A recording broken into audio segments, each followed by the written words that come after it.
Hello, everybody, and welcome to the Overwatch Spring Finals. I'm Joe alongside Ocean.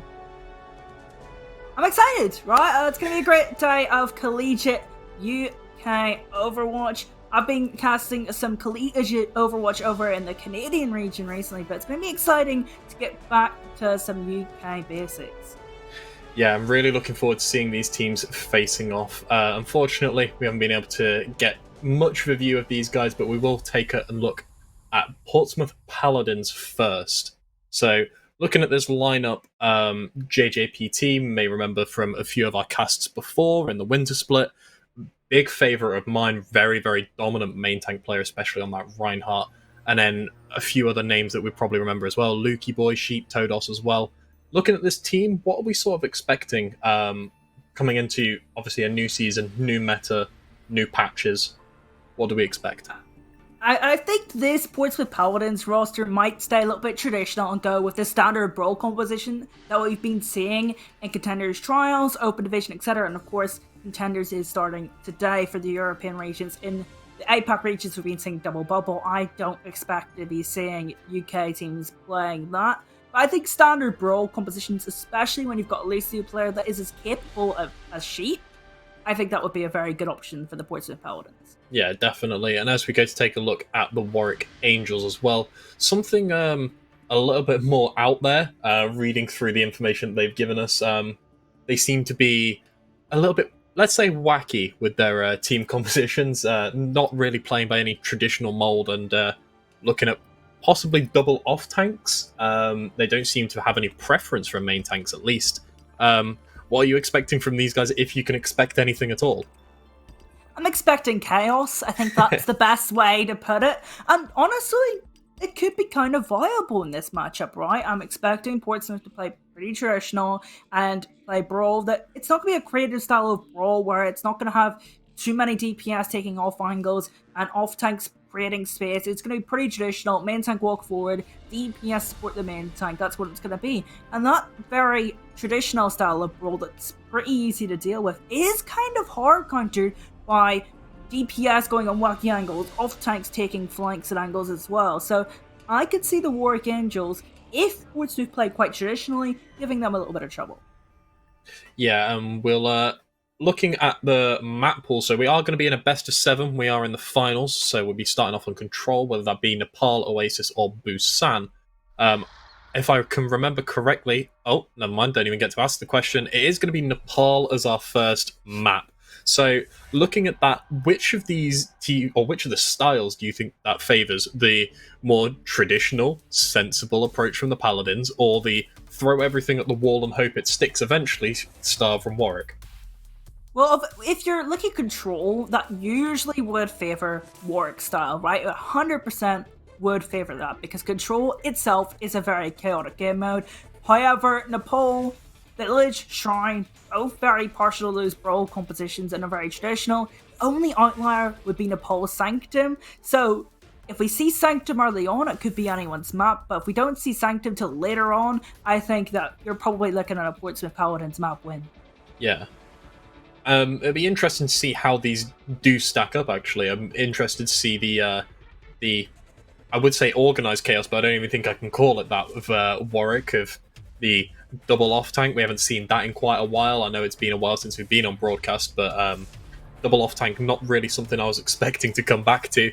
And then your very flashy DPS, your Echo and your Widowmaker. Really looking forward to seeing how this match starts off and really starting to set the tempo. These teams did actually play each other earlier on in the bracket, obviously wasn't broadcast. That went to a 5-map series with Portsmouth taking it 3-2. So I'm expecting this to go the distance, possibly even seeing all 7 maps tonight. I mean, that's definitely something that could happen, especially when we see 2 very clashing styles and we're playing the loser's pick format. If you're getting your map picks right, there's no reason you should be losing those maps. And of course, if we go 1-1, 1-1, you are going to see all 7 of those maps. Yeah, I'm really looking forward to getting into this one. Hopefully, the teams will get readied up any minute soon and we can get straight into this. Just waiting for our lobby to get started. I can't really justify doing predictions today, seeing as we haven't seen anything from these teams. With the limited information we have to go off, let's make some predictions. What are we expecting to see from these teams? Do you know what? I'm a sucker for creative Overwatch, but I'm also a sucker for teams playing the meta and studying up. And from that coaching background, from the analyst background, I'm gonna side with the Portsmouth Paladins today. I think that studying that they do is gonna pull off. I think it will be a difficult road ahead, and they could definitely struggle on certain maps, especially when Warwick get their counter picks. So if they do, maybe take a mental slide after a counter pick, then they could be in a bit of trouble. But I think I am gonna give the edge to the Portsmouth Paladins. I've got to go against you. I appreciate a nice traditional, well played team aspect, but here in the Null, if you've ever played in the Null like I have for a couple of splits, team play doesn't always work, and the one person that goes off on Roadhog and takes a 7-minute flank all the way around does tend to work out quite well. So I'm gonna go with Warwick, and I'm really looking forward to having this game kick off any second now. We should be getting into this first map, and hopefully gonna start off. Here we are, first map of the day, first map of the night, and first map of this best of 7 series. Looking forward to seeing this one kick off and get into it, and possibly see some interesting picks. But Holt Hook, not really that interesting. That's slightly more interesting. Winston Arissa. If this comes out, I will be very confused. Yeah, I doubt that's going to be what comes out. There we go. Still a little bit different. It's going to be like a highly rated poke composition. They'll be poking from distance a lot. They're going to want to stay away from the Portsmouth Paladins. The problem is, if Portsmouth realize this and just walk onto them, they're going to be in a lot of trouble. Additionally, taking space with the composition that Warwick University are running here, it's going to be quite difficult, and Portsmouth Paladins are already set up on the point.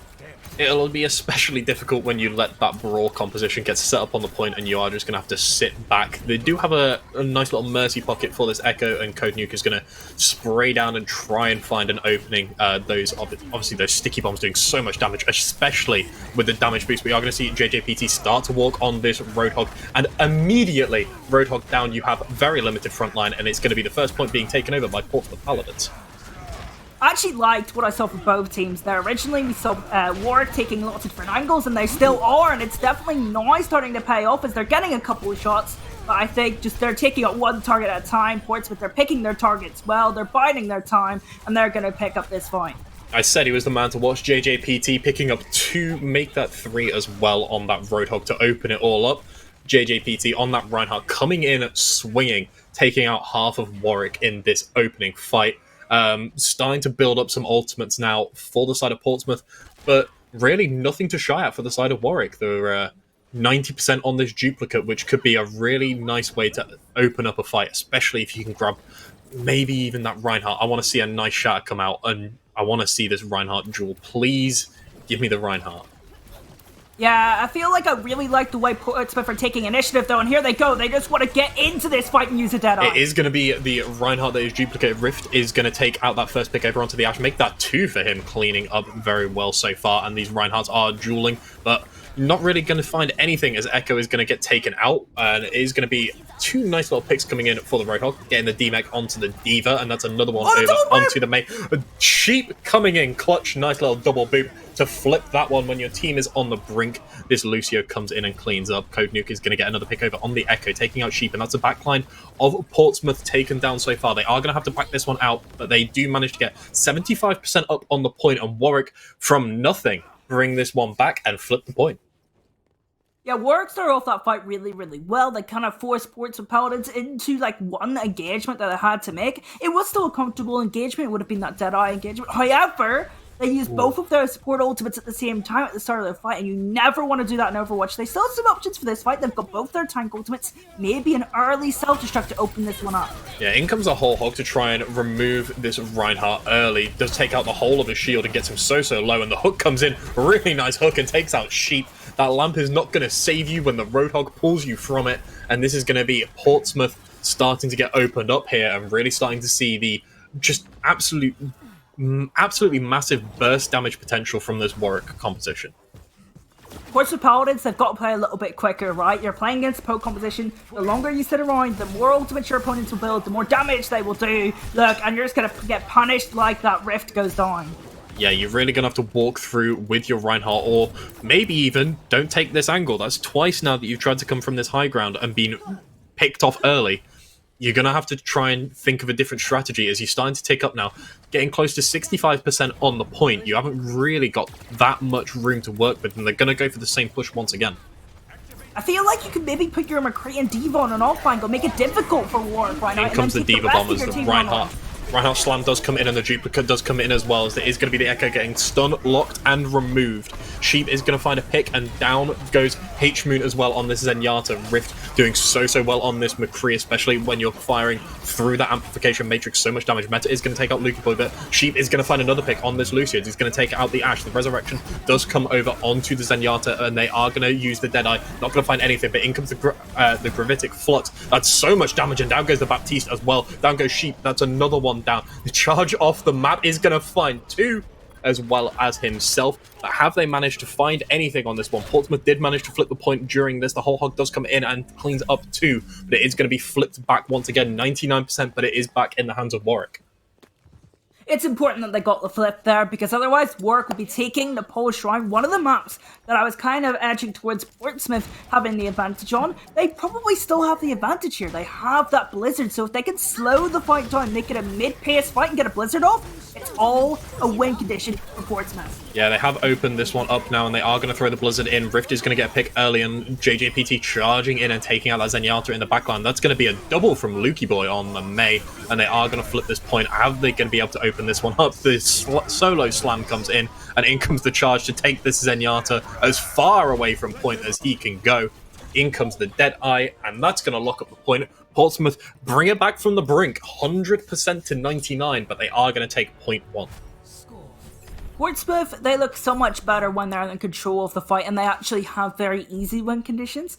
When it's a fight where you have to kind of think and waggle your brain to think about what win condition you're looking at, then they're struggling a lot. Like, the second fight in this entire series so far, they have a Deadeye to start off the fight, and they're very reluctant to use it. And then eventually, they have to use it in the mid-fight. They have to commit both support ultimates to keep the Deadeye alive.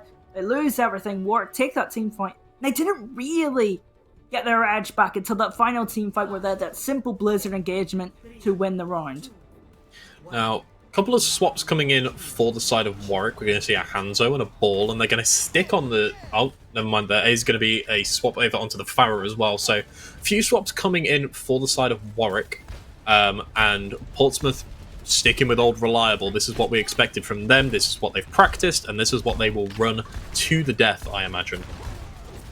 Yeah, this is all about poke and all about catching Portsmouth Paladins on rotation. We'll see what Meta and Code Nuke can do. Yeah, Code Nuke just standing there, just firing in and building up that barrage. 40% on the board. Just uncontested, standing and spamming into that small hallway. Portsmouth are going to get this first point take, but now they're fighting a fight on multiple ends. Meta is going to be the first one to fall.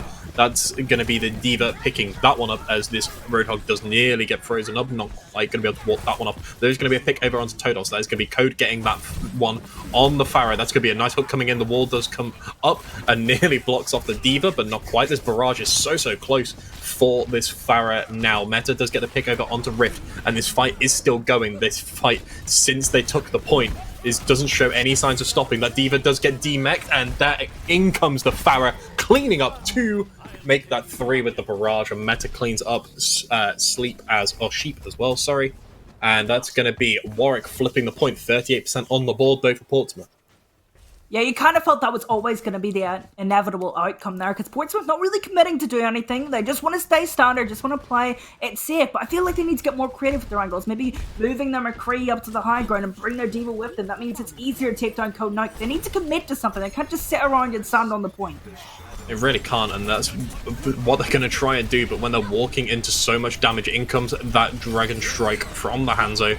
Is going to do so much, in come the Minefield as well, so just so much spam damage, and these ultimates being put out. Down goes JJPT, but there's going to be a pick over onto the Zenyatta, and D.Va chasing that one down. The window comes in the corner, not going to find anything there as the Resurrection does come back over onto that Zenyatta. They're just going to try and keep this one going. They are going to pop the Valkyrie from that Mercy to keep everybody alive. And Warwick hold on so far, 58% on the board for Portsmouth, but Warwick ending up with the result they wanted so far.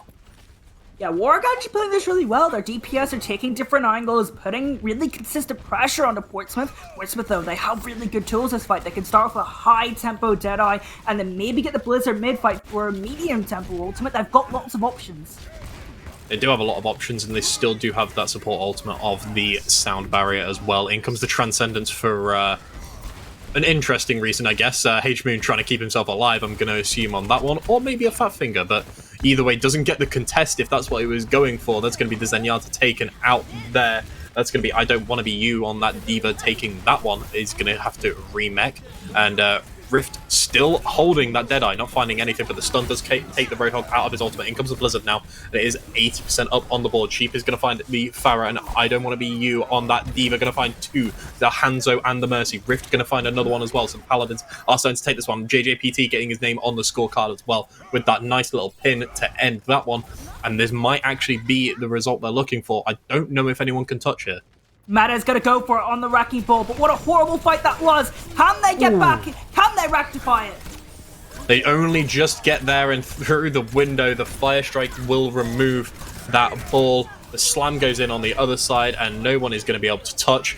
JJPT and I Don't Want to Be You are going to clean that one up, and the Paladins are going to take that one 2-0. Very, very clean coming in from them, and as you said, they managed to get the maps that those early maps they didn't play on Sanctum, and it went the way of the Paladins. Yeah, those two maps I really did expect to go towards Portsmouth. Warwick, to be fair, and a couple of team fights were really, really good. They took off angles with their DPS, and even their supports were taking nice angles. I would have liked to see Portsmouth be a little bit more aggressive and taking different angles themselves. However, there was a big last fight mistake, multiple big last fight mistakes from Warwick Angels, and we have to talk about those very quickly. We had H-Moon using the Transcendence to try and touch the point, missing out and then getting picked off, and that also meant that Portsmouth Paladins, they just get to flip the point at the start of the fight, and then they panic, they throw lots of ultimates in, and that's not what you needed if you were Warwick. That was probably the worst ultimate fight possible. Yeah, it really was. But we will be looking now. Warwick do get the next map pick, and we will be moving to Assault, so they have the choice of Temple of Anubis, Hanamura, or Volskaya. We'll have to see what they look for. The little information that we did get from Warwick, it does look like they have a sub ready that is only looking to play Volskaya, and they are going to elect to go for Volskaya, so possibly looking at a substitution coming in here. It is an Ashe player by the name of Sav, so we could be seeing them come in. And another thing, before we kick off this next one, I just want to give a little shout out. We do have some co-streamers, Nick Carito and Sensei Yu, I'm going to assume. I'm sorry if I butchered your pronunciations of your names, but yeah, they're alongside for the co-stream. So hi there, guys. Hope that you're enjoying the first map, and sorry that I completely butchered your names. Absolutely love it. Although I do like this choice of Volskaya Industries. It's very open. It is definitely one of those maps, so when I see it in Contenders Trials and see it at those higher levels of play, I kind of think usually the more intelligent team wins. It just kind of has that usual trend to it, and it's very different to all the other Assault maps in that way. And that's very untraditional for a team that plays a little bit of a chaotic style to go for. However, it's very open. They've got an Ashe specialist, where Ashe is a very good hero on Volskaya Industries, and additionally, they were taking off angles, they were utilizing the map previously on the pole, even though it didn't really fit their style. So, honestly, this could be a very good map pick for them. Yeah, I'm really looking forward to seeing how they play across these, obviously on the defending side, when they can play across those split high grounds, and how they split angles over the point. It'd be really interesting to see how they get themselves stacked up for that one. But for the side of Portsmouth, what is it that they're going to need to do to try and keep this one going and roll on and take the second map of the series? Is it just a case of them playing as they have done, or do you want to see a little bit more aggression come out from them? They need to play faster, and they need to be, so when they see a player out of position, straight on to that player. They need to have more initiative. They need the more proactive team. If they just sit around and take maybe a tick at the point each team fight, that's not going to be enough on Assault to win the map. You've got to have more initiative. You've got to be more proactive. Otherwise, you're going to be in a little bit of trouble. Yeah, I'm really looking forward to seeing this one kick off. We are going to head straight into Volskaya, second map of the series, and looking over at teams, it does look like they have made the sub and they are going to bring in their Ashe player. Obviously not the same name as what they've given us on the team sheet, because that would be far too simple and make our lives way too easily. I'm hearing from the producer that there was no sub. I don't recognise the name, and my apologies if that is the case. I believe it's just a different account. I'm not quite sure. So my apologies if that was if that's a mistake on my part, but something we are going to see from Portsmouth Paladins, something that you weren't expecting to see, is double bubble. Ooh, I like this! Double bubble, of course, the traditional competition on this map, because it's very open. Dive comps have always been a thing here on Volskaya Industries, and also the break on a support line. They're looking to play this proper, none of this mercy on a cop-out stuff. Yeah, I'm really looking forward to seeing this one. I've seen JJPT's Winston before, and it is a very, very dominant, very, very aggressive. I was going to see him take that bubble and immediately clear out that high ground. The Ashe will not be taking up residency on that high ground and firing down onto his team, who will clear that out immediately and open this one up for Portsmouth to start walking in, as they are going to dive into the backline. We are going to see this Tracer into the backline now, chasing down this Zen, hunting, striking, and there's a nice double kill coming in. Lukey Boy going to get one on Rift as well, taking out the Widow and the Zen. Still looking to push this one, and it's going to be Lukey diving in, taking out Cheese Lord on that Mercy. Rosson is going to find the pick over onto Sheep, though, so that is going to be the breakdown. But JJPT so aggressive on this Winston, cleaning out meta, and this looks like they are going to clean up this point, opening themselves up to a very, very fast attack. And with 2 minutes 50 left on the clock, Portsmouth Paladins take point A. Not the traditional double bubble style that you see. What I did like from JJPT is that they were clearing at the high grounds, making the DPS duels a little bit easier. I would have liked to see one hard dive where the Tracer and the Winston coordinated themselves a little bit better. And that's alright. We're going to see Sheep go over to the Mercy to try and help Rift in those DPS duels. Yeah, and JJPT again just diving in headfirst into every single fight. And really nice hook comes in over onto the Zarya, and she is going to fall for that one. Rosden hitting these hooks from beautiful angles so far throughout this series, playing so well on this Roadhog, and it's clearly working for them. I don't want to be you on that Zarya is going to have to go all the way back to spawn, but looking ultimate-wise, Lukey Boy is now going to swap over onto the Hanzo. So what sort of differences does this bring as we see JJPT falling there, moving from the Tracer to the Hanzo?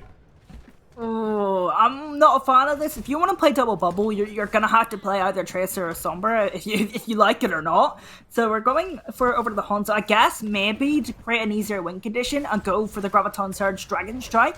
That would probably be my thinking, as they might aim for that in the late fight, because they've got Nano Boost and a Winston to try and start it out.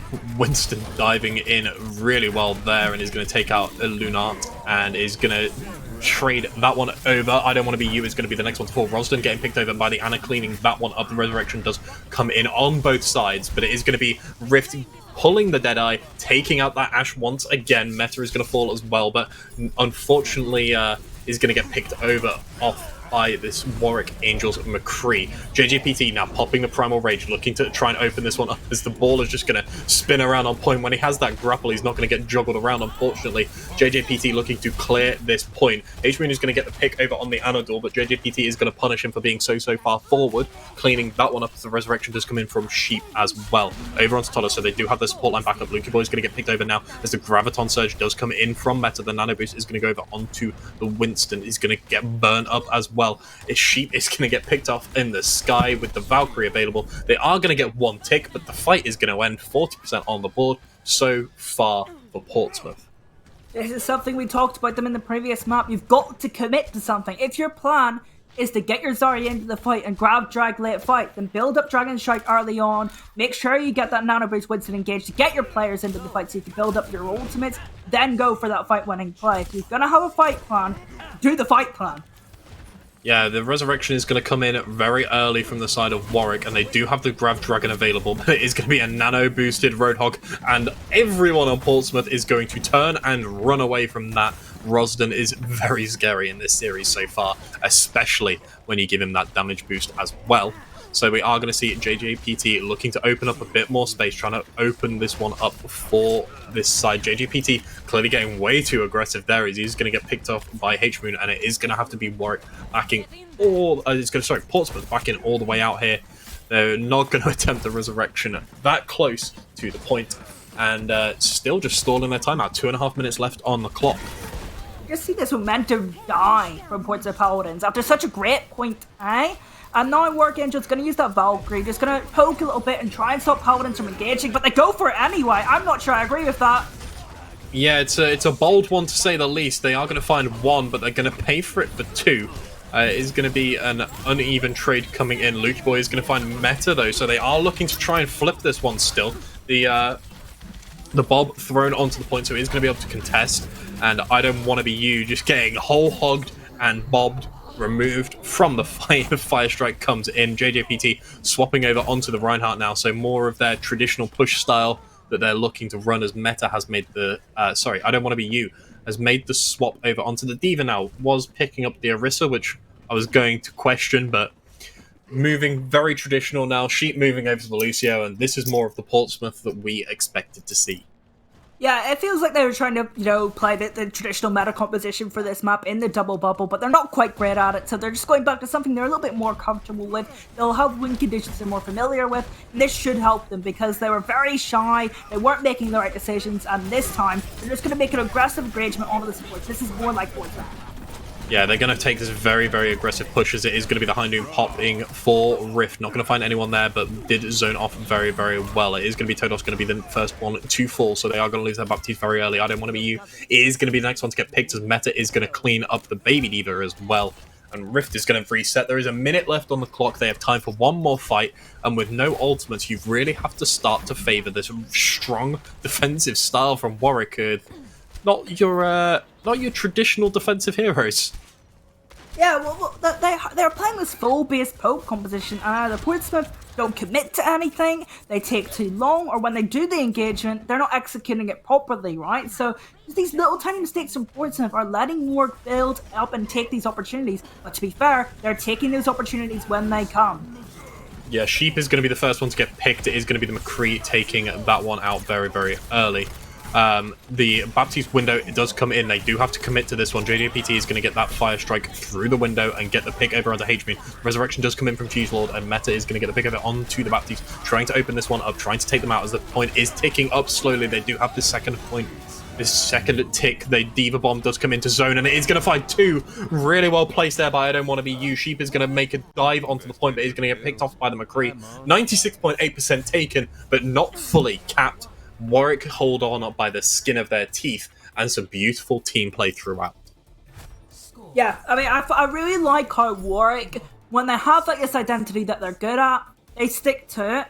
They make some questionable decisions, right? They play some different heroes that you might not usually see higher level teams play or traditional teams play, but they have this style and they stick to it. They like to play full poke, so they'll play full poke. Sometimes they like to play the Wrecking Ball to make it a little bit more chaotic and catch teams on rotation. That's fine as well. They have a style, they stick to it. Portsmouth, they have multiple compositions they like to play because they want to stay traditional, they want to run those meta compositions. The problem is, they don't have the initiative to play some of these compositions. They don't identify win conditions, and when they do identify a condition, they don't hard commit to that condition or execute the play properly. Wordsmith, they've got to be more consistent, and they've got to start with executing win conditions better. Otherwise, Warwick is going to come into this series, and there's little poke compositions. There's little bits of poke damage. Suddenly that's map wins. Suddenly that's round wins. Suddenly that's series wins, and suddenly you lose the finals. Yeah, it's really on a on a dime, they're really having to make these changes, and looking forward to seeing what Warwick do actually walk out with, because obviously with them running some interesting picks, we can't trust what they're on until they step out of the spawn doors. I assume this Symmetra is going to be for just to get out of spawn quicker and not to make an interesting TP around the side, which you may find in your odd ranked game. But no, they aren't going to go for the TP around the side, but they are going to stick with the double sniper. So interesting from that coming out for this round. I mean, if they just keep their distance, get their snipers on different off angles, it's going to be difficult for Portsmouth, who just like to sit around on their bro composition and make things simple for them to even deal with it. They've got to make a decision fast here, Portsmouth, and it looks like they've picked... No, they're very hesitant on what they want to do here. Didn't quite pick a target out. Very hesitant, and they're very back and forth. They look to go for one pick, and then they'll back out of that and go for another. So Meta is just going to roll in, bounce off that far wall, and clean up a nice 35% ult charge. Yes, sir, thank you very much. He'll roll through it and go for it again. But with these snipers up on the high ground, you have your Ashe damage boosted, the D.Va's not contesting, and just free rain of damage down from the side of Warwick. They're just going to rain damage into the backline, and I don't want to be you is going to get this opening pick. Mercy actually cleaning up the McCree there, and this Baptiste window should spell the end for Warwick's push. Lukey Boy going to clean up 2 nice headshots. Who said May wasn't a sniper, taking out both snipers by themselves. And it is going to be Warwick backing out of this one, finally. A lot of time eaten up, though. Yeah, Warwick also themselves, I mean, they actually got themselves into really good positions. Meta never really committed to an engagement to try and get their DPS some picks and easy kills, right? Their DPS were there in a position to do so, but they never were really capable of getting kills. There wasn't quite enough space created here. Minefield engagement, though, that might change this. Yeah, it's a very, very aggressive engagement coming in. The nano boost is going to be popped as well. That's a really nice placed wall as the blizzard does come out. I don't think it's quite going to freeze up the wrecking ball, though. Is going to get stuck around the corner. The Bob is thrown in now as well. So a lot of ultimates being thrown in, and they're looking to commit to this one. It is going to be Sheep getting picked off by the Bob to start with, and another one, that's another DPS getting picked off. Todos is going to find Rosden as this Roadhog is extending so aggressively, somehow getting the resurrection. But Warwick are cleaning house. Just JJPT left standing by the looks of it, as this Roadhog is going to just try and stagger out the Reinhardt and goodbye. But he's the swing that comes in from JJPT. Oh, Rosden, you're an interesting fellow on this Roadhog, playing so well, and then you stand too close to the edge and the Reinhardt swings you off. So unfortunately, not going to look to be able to snowball this one, as Rosden is in the spawn room. But it is going to be Portsmouth setting up on this high ground to start. Look how much time that's wasted. Rosden's still walking back and trying to take that top right high ground. And even worse for Warwick, you're only really going to have maybe nano boost and minefield this fight. And Portsmouth have both support ults. Ooh, that's a lot of CC. The slow and the flashbang was enough. As soon as Meta landed, all of Portsmouth turned around, and your HP bar has just disappeared. The joys of playing main tank in 2021. Yeah, I mean, it wasn't the greatest engagement. No one was even really on an angle to set up for it. And Meta already low again. Lukey Boy dead. Down goes Lukey Boy for Portsmouth. So it's an interesting engage, as this Reinhardt does get the beat as well. Going to look to just keep extending into this one. JJPT is going to get the pick over on the H-Moon. Rift is going to find 2, finding Meta and the Widowmaker. Toddles cleaning up on that Mercy on the way out. And both teams seeming to struggle with this final point. Rosda going to jump off looking for the hook. Not going to find anything once again. And 3 minutes left on the clock. Not even got close to touching the point so far. Yeah, it's not been great from work on point B. Both of these teams, realistically, when they got to point B, they just aren't able to extract the value that their composition has, or even any sort of the values that they have. So now, Portsmouth Paladins, not as many ultimates for this fight on the defense. They've got a Deadeye for the high tempo start of the fight, and like a medium tempo blizzard, which is always nice to have. But do they have anything for that minefield engagement, that bulb engagement? We'll find out. Yeah, in comes the Bob, and both high noons are going to be popped, but it is going to be Rift standing out in the open in front of this Widowmaker, going to get your head taken clean off. That's the first tick given over, as in comes the Blizzard now. Try and buy a bit of space for Portsmouth. But this Ashe doing work so far. The second tick is ticking up now. They are so close, and this Lucio is going to attempt to deny it. Not quite. Rift is going to get the pick over onto the Ashe. And that is it. That's all they wrote, as Warwick do clean up. They found their opening and ended that one. And as you said, it was their map pick. If they can take it, they have a chance in the series. Yeah, it was a good map pick. They definitely played Volskaya a lot better than Portsmouth Paladins did. We saw Portsmouth try to play the double bubble on point A. It was solid because they probably practiced the point A double bubble quite a bit. It had some moments as well. They had their moment on their point A defense where Lukey Boy got that double headshot through the amplification matrix. That helped them a lot as well. But Warwick Angels, they took advantage, they utilized their win conditions better, and you always have to do that on assault maps. And this style is clearly working for them. Yes, the traditional style of Portsmouth, it has its advantages, but when you're playing against something that, in a scrim, you're expecting to play against a team that is mirroring your composition, and you're expecting to understand the strengths and weaknesses, when you come up against, in a finals situation against Roadhog Sigma, in this current patch, it's not what you're expecting, and it's not what you've practiced for. So interesting adaptations from Warwick, and clearly it's paying dividends for them. They take this map, as we do look forward to the third map of the series. We will be heading to Hybrid. It'll be Portsmouth with the choice of Hollywood, Numbani, or Blizzard World. Which of these suits their styles more, do you think? So obviously we don't have King's Row in the map pool, and that would be the obvious answer here. I feel like the closest map here is Blizzard World. I think Numbani would be a terrible choice for them, and I think Hollywood would be a pretty poor choice as well. I think Blizzard World has to be the choice for the Paladins. I think otherwise you're playing into Warwick's game, or at least a style of Warwick's game, and also Warwick have proven we can play a lot of different heroes. We can play a lot of different variants of this poke composition. So I think it's best to play it safe, go for Blizzard World, and one thing Portsmouth also need to shore up is 100% their win conditions, and even just identifying what their win condition is, because they go into a fight and it doesn't look like they have a plan. They look a little bit lost at points, so they need to improve their initiative and they need to improve executing their win conditions. Otherwise, Warwick will take this series. Unfortunately, though, for the Paladins, if your prediction is correct, they have opted to go for Hollywood. So something that you're saying, it kind of plays more into the Warwick Angels style, this spam poke composition that they've, or variants of it at least, that they're running, versus the brawly sort of compositions that Paladins have run so far. Well, obviously, they're coming in with a game plan. Obviously, otherwise they wouldn't have picked a map like this. But it'd be interesting to see how it turns out.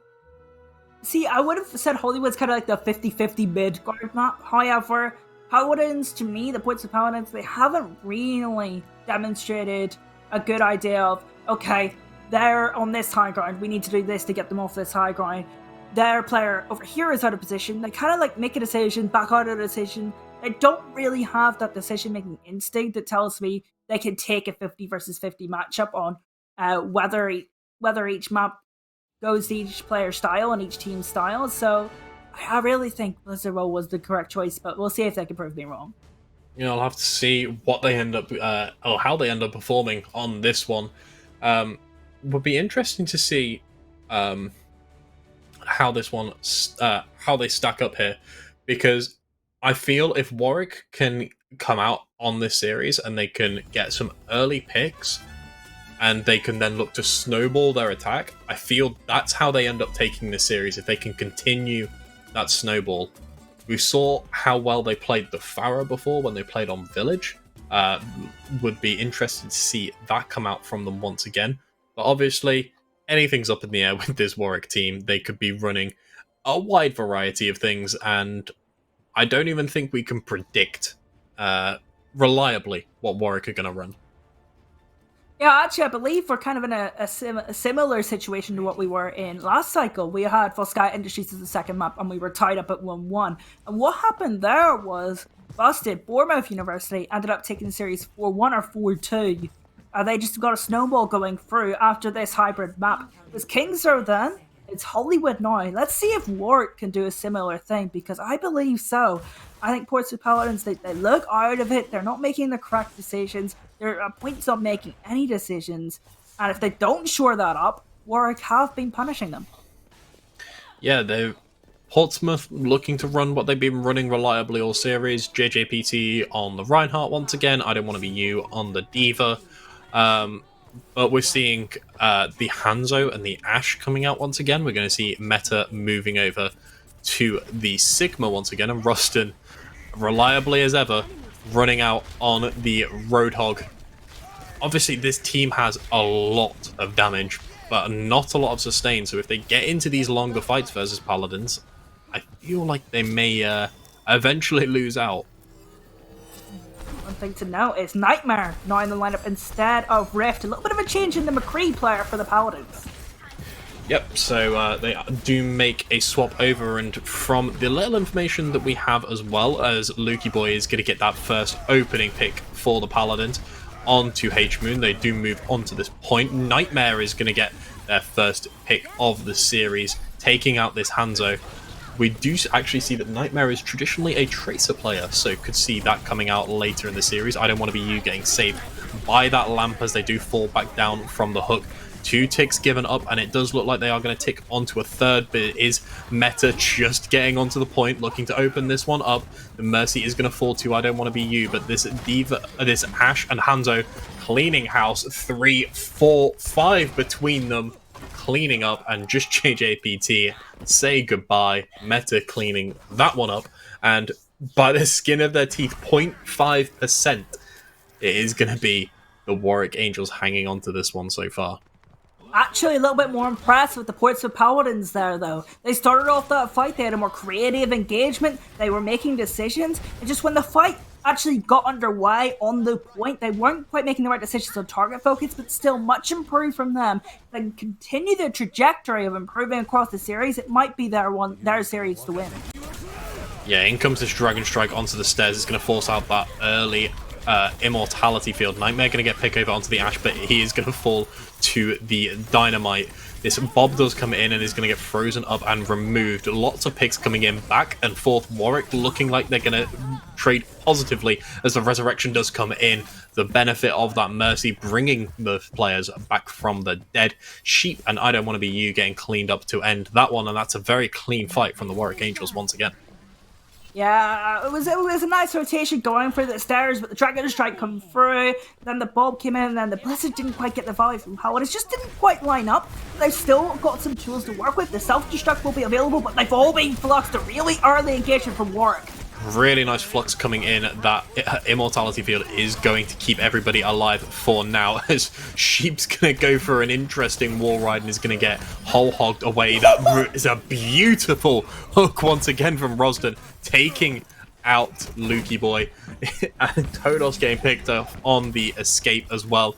And Warwick are really starting to feel themselves now. They're really starting to come into their own on this series, and that may nearly get taken out of the second she steps outside of spawn. Yeah, I really like the proactive Gravitic Flux engagement. Use your ultimates first. You're always leaving your opponents reacting on the back foot. Let's see if Paladins can do something similar. They've got a Self-Destruct and a Soundbarrier to work with, Earth Shatter and Deadeye if they need to. Yeah, they are going to look to... Well, they have ultimates. They're going to have to throw them into this fight. There's only 30 seconds left on the board. In comes the Earth Shatter. It's not going to find anyone. The Transcendence from H-Moon is going to come in as well. Not going to be enough to keep his Mercy alive, though. In comes the Sound Barrier. In comes the Beat. In comes everything. The Bomb and the High Noon. 2 people taken out by that Bomb, as Bob is going to get taken out. Todos is going to take out Rosden. And Meta is going to only find Nightmare for paying for it with his life. Portsmouth Paladins are going to open this one up with 2.5 minutes left on the clock. Yeah, better from Portsmouth this series, or this map so far. On Volskaya Industries, they weren't really taking paths that were minimized poke. They minimized poke at the start of that fight to stop Warwick building up ultimates. Then they used their ultimates very early, very proactively, similar to how Warwick used them in the previous fight. They'll capture point A, albeit with a very low time back. It's going to be Nightmare getting a pick over on to Illuminate, and Rosden taking out Todos. So trading back and forth. as these teams just want a perma-fight. It is going to be Nightmare taken out here once again by Warwick Angels. Ralston is going to get the pick over onto the Mei. That's a really clean headshot coming in from him. Make that 2 and 3, taking names on this Roadhog once again. So dominant on this Roadhog, and they don't seem to have a way to shut him down. Yeah, I actually really like this from Ralston. A little bit more creative with how they're taking flanks, how they're contesting point, how they're contesting and taking players out of the game. Ralston's been a surprising player this series. Usually when I commentate games that are sort of high level and I see Hulk players running around, I get a little bit annoyed, but not this Hulk player. Definitely on fire so far this series. Yeah, playing so well, playing out of their mind, and really a key player for this Warwick squad, as Illuminate is going to throw the Dragon Strike in and is going to be gobbled up there by I Don't Want to Be You, preventing another Dragon in the choke, as we do see Paladins just taking shelter, trying to heal back up just a little bit as the whole hog does come in. You don't have enough defense matrix to eat all of that one D.Va, as it is going to fall. Nightmare is going to get the pick over onto Ralston, taking out this Roadhog, and the resurrection comes in immediately. They have identified that Ralston is playing out of his mind, and they're looking to keep this one going. Roadhog is going to get slammed down, but is it going to be enough? It is just, as Paladins are starting to take this one now, but there is still a Sigma and Mercy in the backline, and they're now fighting a war on 2 fronts. It's still a 3v2 in favour of Warwick, though. They've still got lots of poke furies in the fight. They can just finish off this Reinhardt. Horseman might not even have another fight. H-Moon is going to take out Sheep, and that's a very early pick onto a key player. This Lucio is really needed for the engages. We do have 15 seconds left on the clock, and JJPT getting all the way back. So they are going to have to fight this one very soon, and someone, I assume the D.Va, is going to have to touch it. Ralston coming in again, looking for another pick. I Don't Want to Be You is going to throw that bomb over the top. It's not going to find anyone just yet, and he's going to get killed before the remake. H-Moon is going to take out Sheep as well. The overtime is ticking up as the Transcendence, the Deadeye, everything is being thrown in. The Bob is going to take out the McCree before he can even drop the Deadeye. That's 3 for Ash, cleaning up that one, and Warwick are going to open up the series. There's a chance for them to take the lead, as Portsmouth only take 1 point through this Hollywood map. This is a little bit interesting to me right now. We're kind of looking at this situation where Warwick Angels, they were kind of stuck. They had their win conditions online, right? They had the Deadeye, they had Blizzard, they had lots of options, right? But they never really could get into a position to use those win conditions, right? Portsmouth were occupying that high ground. It was always going to be a really awkward engagement. And this is where I was questioning the Hollywood map choice, right? Because I was kind of questioning the decision-making of Portsmouth, because they were struggling to make a decision in the fight and then stick with that fight plan. They never really had a fight plan to get up on that high ground and pressure players, did they? Because they had a Blizzard, you could have maybe walked up onto that high ground and just used the Blizzard, got them all off, and took positional advantage. That was never really happened. None of that really happened at Warwick. They were pretty comfortable once we got to point B. And I expect more of the same for the next round of this map. I'm expecting more of the same as well. Warwick playing so well, playing through Ralston on this Roadhog. As you said, you come into a series and you see a Roadhog player, and I'll be honest, as a caster, you don't expect much. It's possibly... No, not at all. It's possibly my ranked experience talking and coming up with Hog OTPs, which are just DPS players that want shorter queue times. But Ralston is really making the difference here, coming in and playing so well. These key hooks are opening up fights, and these whole hogs denying so much space. We'll have to see how well Ralston can continue to play, as Portsmouth are going to get themselves set up on these stairs to open up.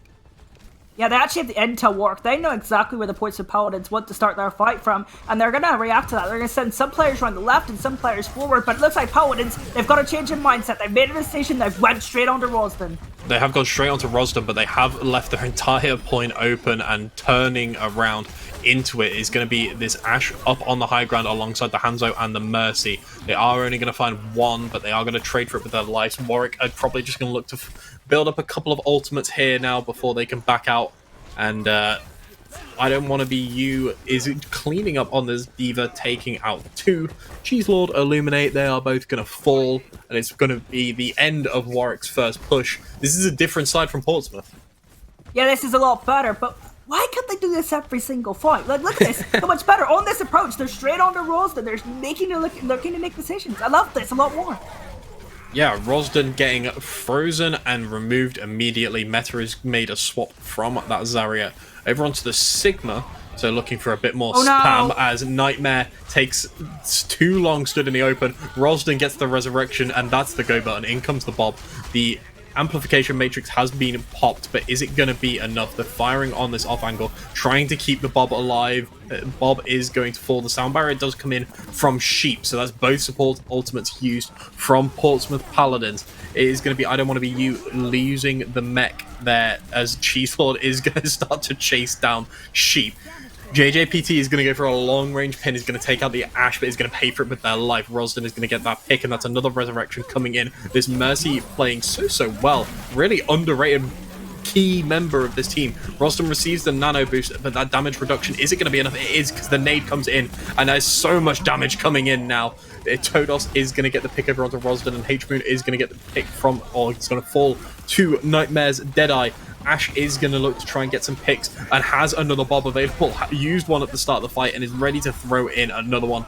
Warwick with a very scrappy fight, but it does look like it's coming to an end. Todos getting a triple to clean up that one. And that's well played from Portsmouth. Backs against the wall. They do manage to take this one without dropping a single tick.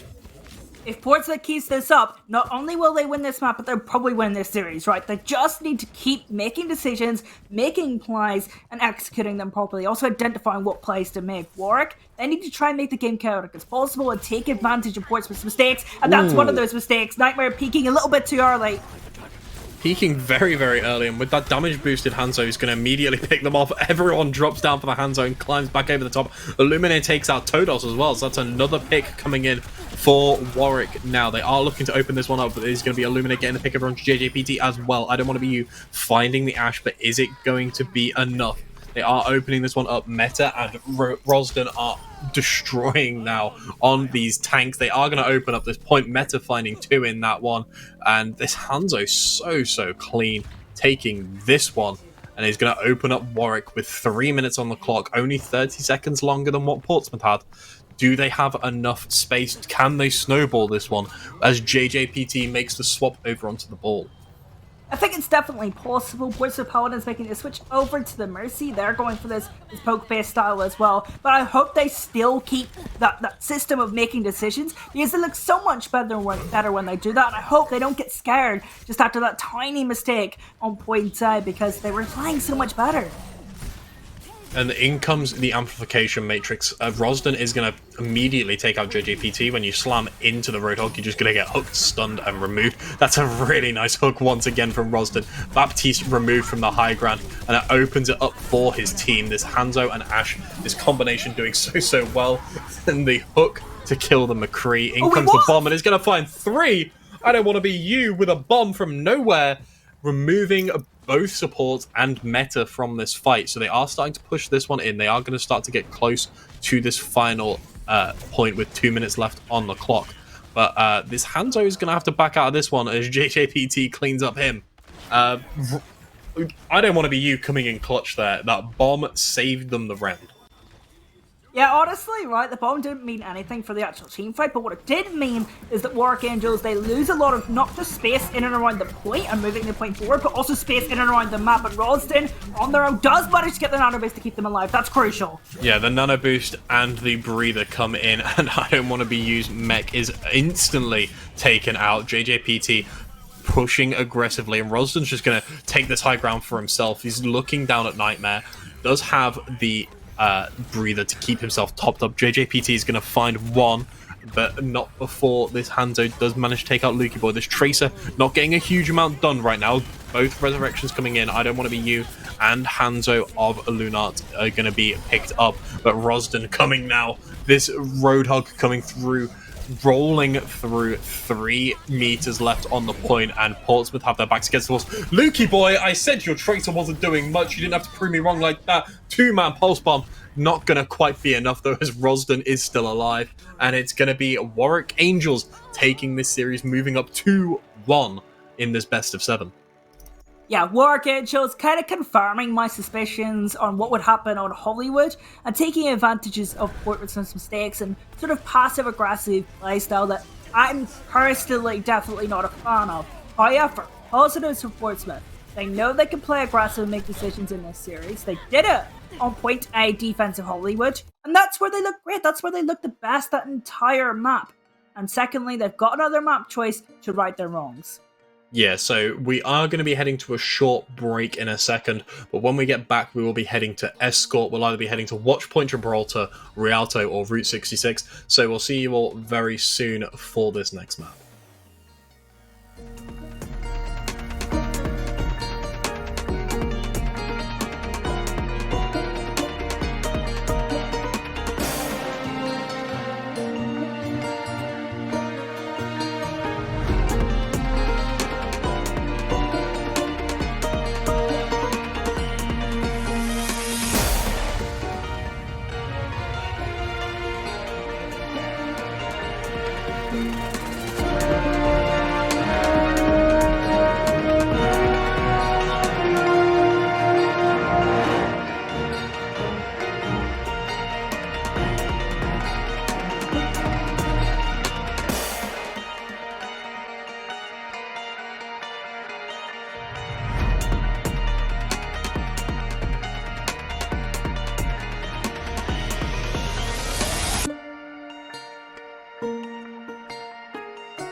And welcome back, everyone. We hope you've had a drink, taken yourself to the toilet, and grabbed yourself some popcorn, because this series is really starting to heat up now. We're moving into our 4th map of our best of 7 series.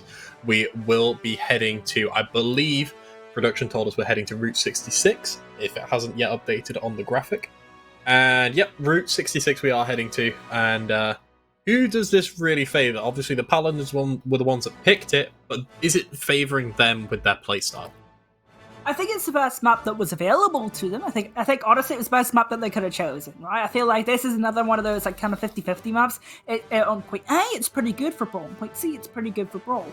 On point B, like traditionally like Hollywood, it's very, very, very good. So like 75-25 in favor of that chaotic poke face style that we are seeing from Warwick. So again, one of these 50-50 choices. However, it was probably the best choice out of the 3 maps available. Yeah, I'm really looking forward to seeing how this one plays out. Warwick have been, as we said, playing this chaotic style. They're not fitting into what we would consider as the meta, and the Paladins are looking to play that. They played so well on the first map, but since then, we're just seeing Warwick coming out with their style and playing it incredibly well. We are going to see no substitutions being made. We're going to see Nightmare and Lukey Boy staying in for the side of the Paladins, as that was the only swap previously. And I want to see Lukey Boy on this Tracer. Yes, I know I made a little comment about your Tracer and that you hadn't done much, but then you come out and bust out a 2-man pulse bomb, and I want to see more of it. Stop playing the mate. Give me something interesting. That would be nice. However, I feel like for them in this series, I think they need to be comfortable to try and get back into it. I think they're going to probably stick with this Brawl. But what they need to do more, they got to make decisions and they got to make plays. You know, you can just play Brawl versus Brawl, right? But then you're not going to, you maybe win the all team fight, but you're not making any plays. How are you going to get kills if you're not sending players into obtuse angles? You're just be shooting a shield all day or shooting down a Hulk all day. That's not going to win team fights. That's not going to win finals. You've got to try and make some plays. You've got to use your initiative. Otherwise, Warwick are just going to sit there, spam from a distance, and you're going to be in super trouble. Yeah, and we saw how well they could play when they started playing with that aggressive style that they came out with. They were playing so well, and they were just absolutely running down Rosden anytime he was out of position, and it was working well for them. And then they lose the point, and that switches off. I really want to see them come back out. They're playing well now, and they're looking to open up this space. Rosden is going to be the first one to fall, so they are going to open this one up. But I don't want to be you getting picked off by Meta on this high ground. Sigma doing so much damage, just firing down onto that Diva. Clearly had used up all of their defense matrix. Nightmare is going to get a pick over onto the Ashe. Kree getting very up in her face if he's able to melee that one. Illuminat is going to pick off Lukey Boy. That Hanzo headshot coming in at clutch as the point is still rolling forward.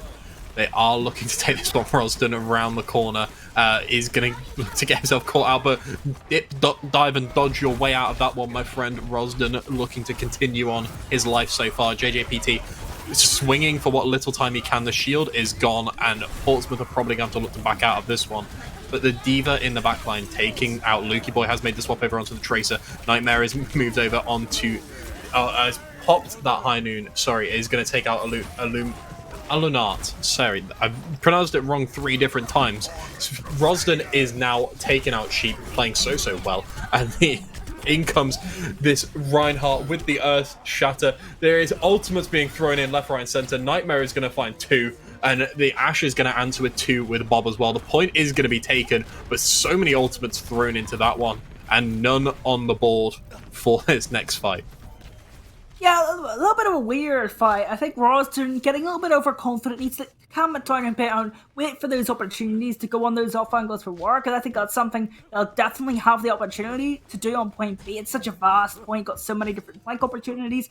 And also for Portsmouth, they were 5v4 up on a couple of different occasions there and almost let it slip. They just need to go and take a team fight, engage on the opponent, have a little bit more confidence. It's a little bit of contrast for both of these teams. And really, we're looking to see the Angels. This is the point where they could look to take it. You said this is the more flippy point of all of them, as we are going to see Lukey Boy getting a nice pulse bomb onto Cheese Lord. The resurrection does come out, so the Ashe is still going to be up for this one. H-Moon is going to have to pop that Transcendence, though, without his support partner. Unfortunately, Dynamite from Warwick is going to just slowly start to tick down Lukey and not going to quite make it to a health pack in time. Warwick are playing this one well. They're playing their high grounds. They're clearing out. Rosden is doing Rosden things, walking in, taking out people as and when he pleases, but is going to pay for it with his life, unfortunately. H-Moon is going to get the pick over onto Nightmare, and I Don't Want to Be You is going to be the one to clean up Rosden there. But it is going to be a reset there. I think I Don't Want to Be You had already jumped off, and the Sigma had just autoed to get the kill credit. And it is going to be Warwick finally getting a foothold onto this point. 3 minutes left on the point, and this is where the stronghold for Warwick starts to begin. Yeah, Meta also got the ult charge for that Flux because they got credit for that environmental kill. And look, that forces out Immortality killed. Everyone on the Paladins is now under pressure. However, now they have their own Storm with that Immortality build. But the picks are starting to come in, though, as H-Moon is going to get a nice early one. The hook comes in from Rosden, is going to take out Sheep as well. It is going to be a pick for Nightmare, though, taking out H-Moon, the damage that he has been putting out, and Lukey Boy is going to take out Cheese Lord on that opposite support as well. I Don't Want to Be You is going to jump off the map. JJPT is going to get cleaned up, and so is Nightmare. So, as I said, in comes the Bastion, the stronghold for Warwick. Unfortunately, I don't mean Bastion, the character.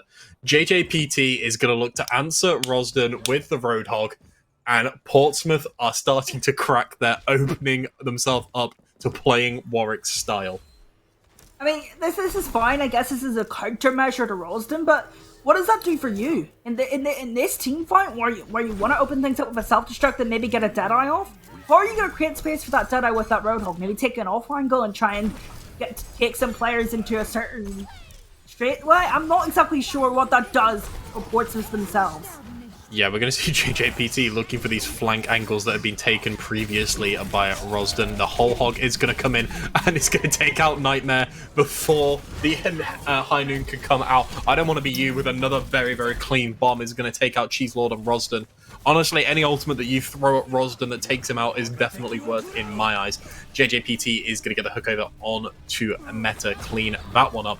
The Dragon Strike finds nothing, and it does look like Portsmouth are going to slowly start to push this one in and take themselves point B.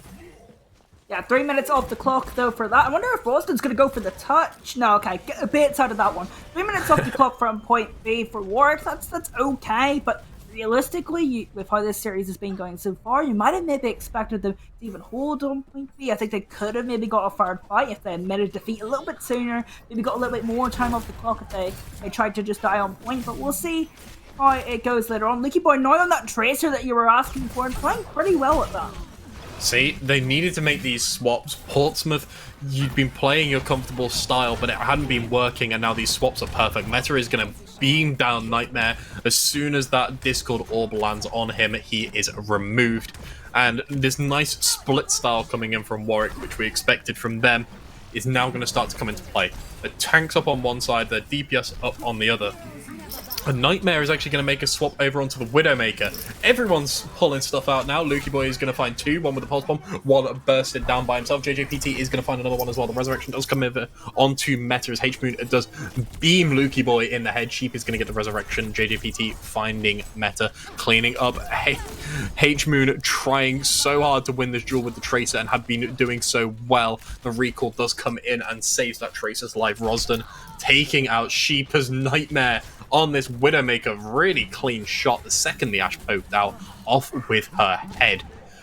And really now, as open as it is and as many picks as Portsmouth have got, they haven't got the front line to start pushing this one in anymore. Yeah, I do like the fact Portsmouth now a little bit more open to making changes. They do have the Transcendence for the next fight, so they can maybe use their Tracer to get into the fight, and then once they need sustainability, they can use that Transcendence. But Lukey Boy already got an I Don't Want to Be You might be in trouble, does get out of that fight, so once they can back off and come back into this one for one last attempt. Warwick, though, both support ultimates, Graviton Surge, pair with the Dragon Strike, it's not going to be an easy task. Yeah, the Transcendence, as much as I want to see it aggressively used, they're probably going to have to save it, as in comes this Widow Jewel. You swap off the Ashe and immediately shows why they are the hit scan player for this team, playing so well. Looking for this Grav Dragon now, imagine. In comes the Graviton Surge. It doesn't look like they've caught up too many in that one, but it is going to be the Dragon Strike pops as well. Down goes Sheep, and Meta is going to take out JJPT now. Looking to open this one up. I don't want to be you throwing in another bomb. Is it the last hope? It isn't going to quite be enough. This D.Va is getting beamed down by such high charge meta on this Zarya. The D.Va is going to attempt to keep this one alive, and in comes the Zenyatta to touch now. Trying to open this one up. That's another Widow Jewel going the side of Warwick, taking this one out so far. The Storm Arrow does come in. Todos is going to get burned down with that one. Rosden is going to take out I Don't Want to Be You, but Lukey Boy looking to try and clutch this one. Takes out Cheese Lord, and that's going to be another pick over onto the Widowmaker. They're still trying to open this one up. Rosden is going to take out JJPT. The Resurrection comes in from Sheep onto him as well. Rosden is still just doing Rosden things. This Hanzo playing so well, and Warwick are going to open this one up. They are going to be able to burn through Portsmouth and manage to stop this point before it gets to C. Yeah, improvements for Portsmouth. I'm very happy to see them. Right, you know, they didn't really have the opportunity to show off that they can still make decisions on that brawl composition. I think they were a little bit passive on point A, but they were making changes on point B and point C and playing with a little bit more confidence. So if we do have this series extended, I think the improvements from Portsmouth might make this really close. However, Warwick, another nice hold, this time on point C instead of point B. Once they get into their rhythm and get players on different angles, they look really comfortable still, and I wouldn't put it past them if they kind of stop Portsmouth Paladins right in their tracks here, get up to 3-1 and finish up the series from there. Yeah, Portsmouth are going to go back to old reliable JJPT over onto the Reinhardt, Nightmare on the Kree, Lukey Boy on the May. But I really thought that was going to be the mold breaker there, and that was going to be them opened up onto some new heroes. Unfortunately, not the case. We did see both teams mirroring towards the end. But I want to see how this one plays out. If this Junkrat is going to be played, Portsmouth, that's risky. I appreciate it, but it's risky. Oh, this isn't good as well, because they're going to scout out. They know they're there. They're just going to spam into that truck because they were able to scout them out with the Sonic Arrow. I like that Hanzo play.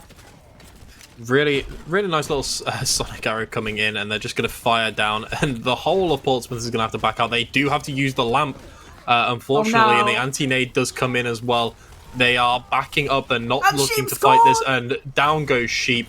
Meta is going to get that one, and now Portsmouth are definitely on the back foot. The trap goes off. It isn't going to be enough. Bouncing the Reinhardt into your face, Junkrat, is probably not the best plan, at least in my opinion.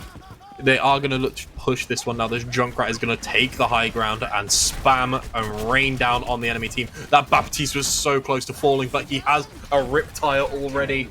In comes the Riptire. Can they find anyone with it? It is going to be the lamp dropped, and Luna is going to have to remove that one. They do find the Baptiste, and down goes this D.Va of I Don't Want to Be You. It is going to be JJPT finding a consolation pick over onto Meta, and Sheep still bouncing around trying to find something, but it is going to be Warwick cleaning house very quickly. Down goes Lukey Boy, down goes Sheep, and down goes point A. Warwick rolling on through with a very quick time. Yeah, once that Sonic Arrow came out, Portsmouth Paladins had to scramble away from that that wrecked train.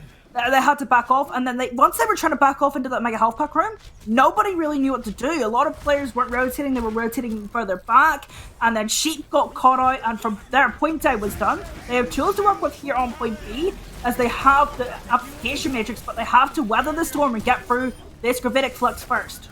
Yeah, in comes the Gravitic Flux as Portsmouth were trying to play aggressive. Lukey Boy is going to get caught out by that Dragon Strike right at the end, and Warwick are continuing to walk on through.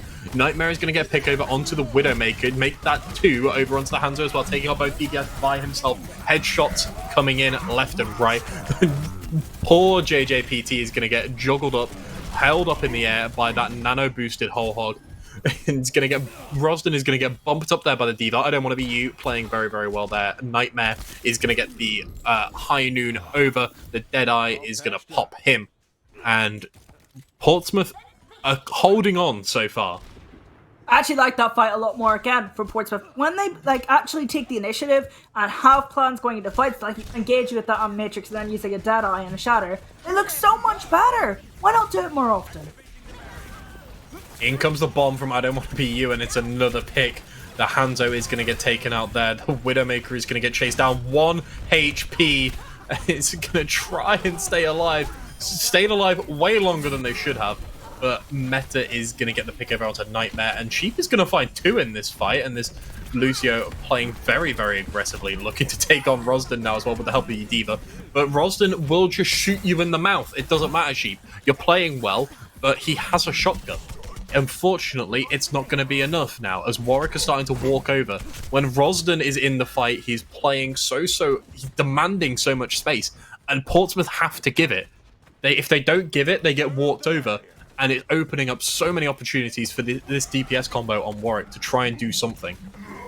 They do manage to get Rosden here, and they need to make sure that they don't play patient here. They got to go in, take a team fight. They have the tools to do so, including this Blizzard, including that sound barrier that she possesses. They got to take a team fight. Do not let Warwick get back into this. Ooh, Flashbang comes in and takes Meta out of his gravitic flux.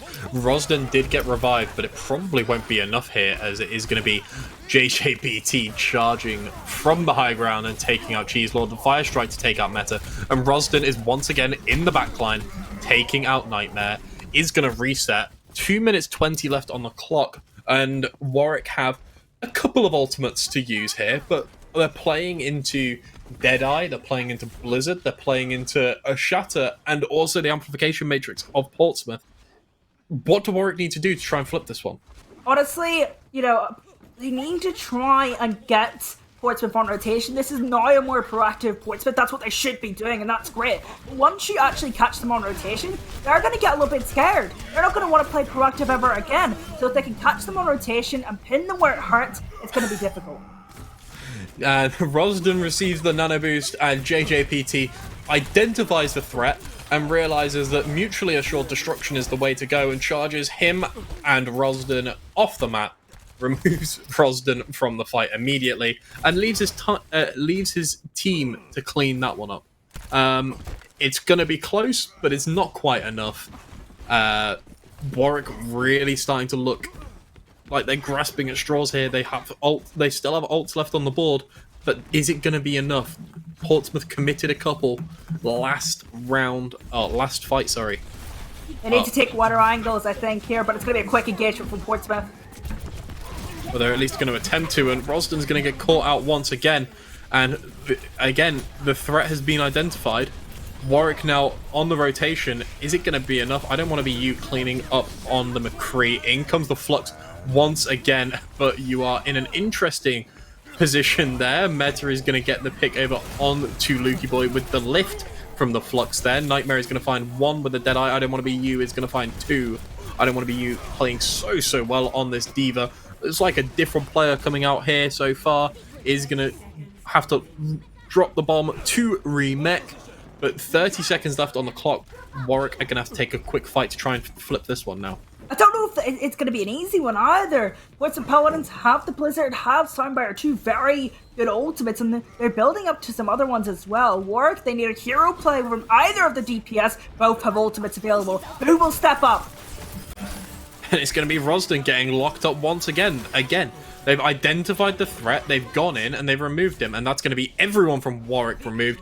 No one's able to touch, and Portsmouth Paladins are going to take this round and tie up the series 2-2. Much better from Portsmouth Paladins. A proactive Portsmouth Paladins team is a good Portsmouth Paladins team. When they're making, when they're making plays, when they're going under Rosden, when they're using their initiative, they are so much better. Like, I cannot believe they do that, and then they get scared to do it again.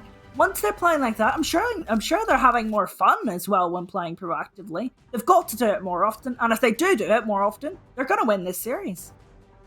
So, speaking of this series, Warwick obviously get the next map pick because they did lose that round, unfortunately. So they are going to be heading back to Control once again.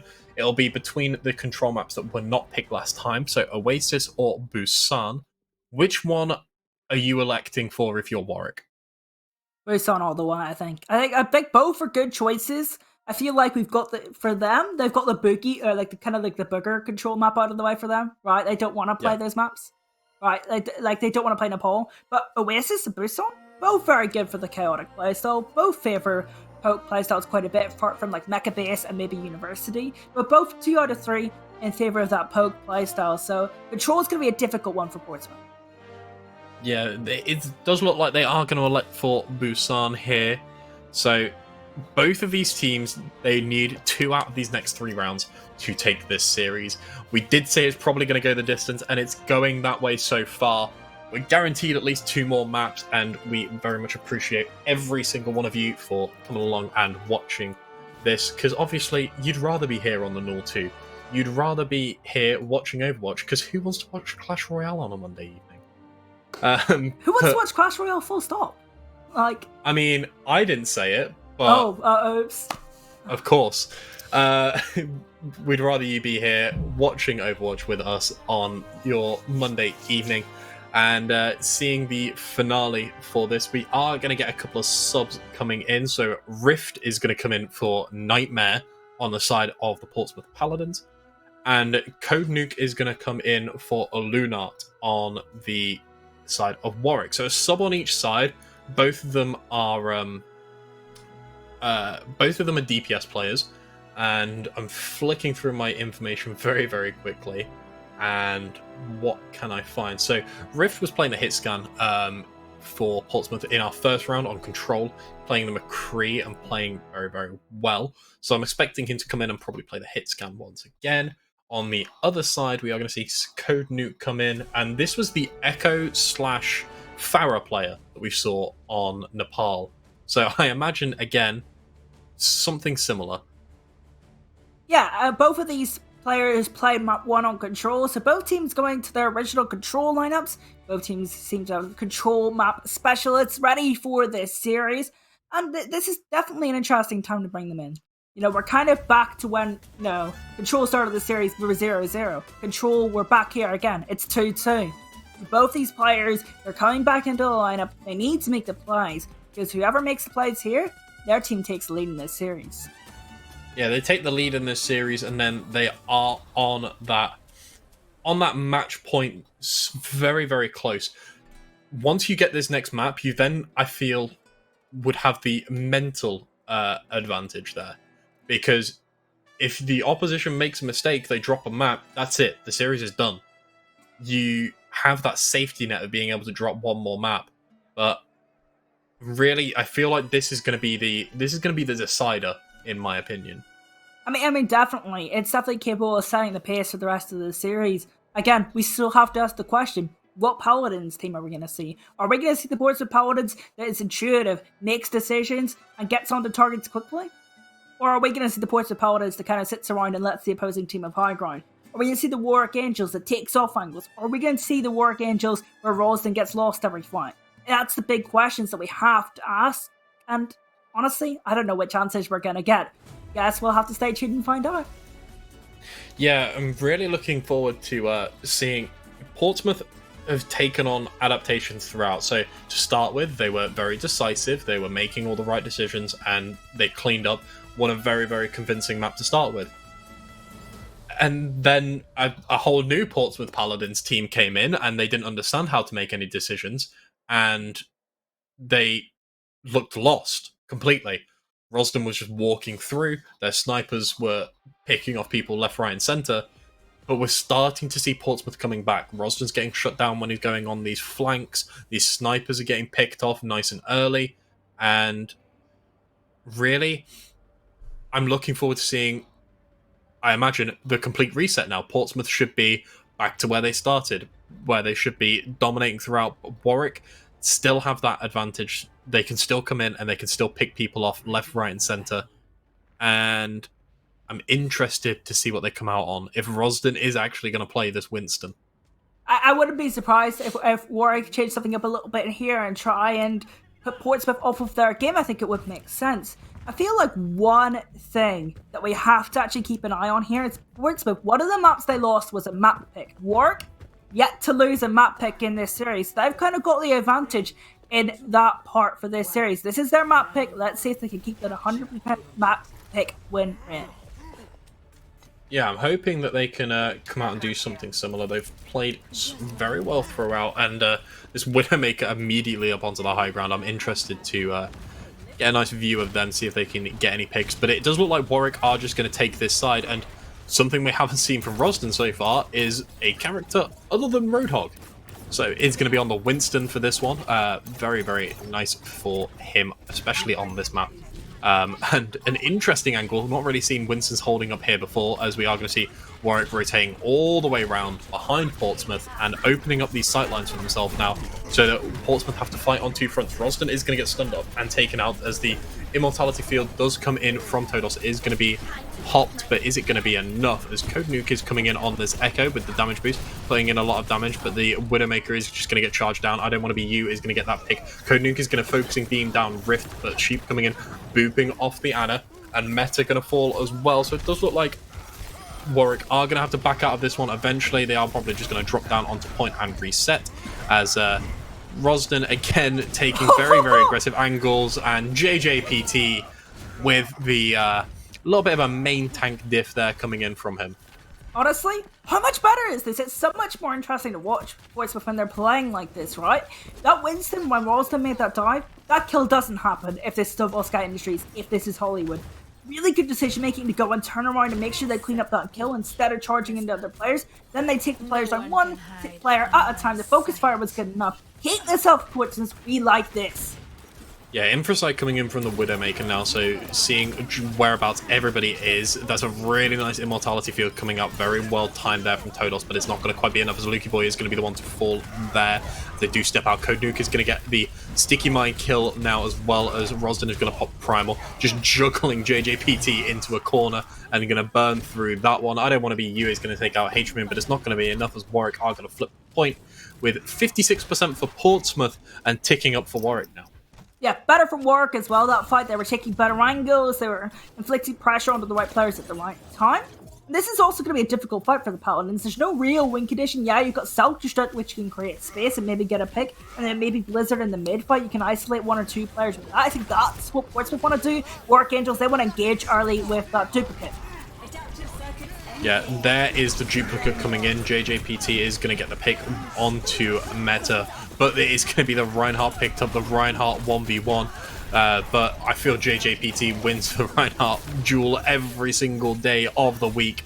Lukey Boy playing in a lot of damage with these long distance shots on the Mei. Is going to look to block off. I don't want to be you, cleaning up the Widow once again. Doing a lot better job here. I don't want to be you, of taking out this Widowmaker threat very, very early on. Portsmouth have flipped the point back onto their side. 52% for Warwick, but now ticking up to 70 for Portsmouth. This is looking so much better. Both of these teams playing at their best so far in the series. This is the finals we want. We want a consistent Portsmouth team making decisions. We want a crazy Warwick team taking off angles. We want both these teams at their best, and now we've got a very even contest, and I'm loving it. Yeah, the Widowmaker does pop the Infrasight, but is not going to find anything there. And Portsmouth are just rotating around as and when they need to be. The Immortality Field is going to be dropped, and the Transcendence is going to come in as well. Sheep is going to get picked off by this Widowmaker in the backline, and Rosden is just going to stand in front of that Amplification Matrix. You are going to pay for that with your life, sir. I don't want to be you taking out this Widowmaker once again. Doing a very, very good job of shutting down, and Rift going to high noon Cheese Lord right out of the air.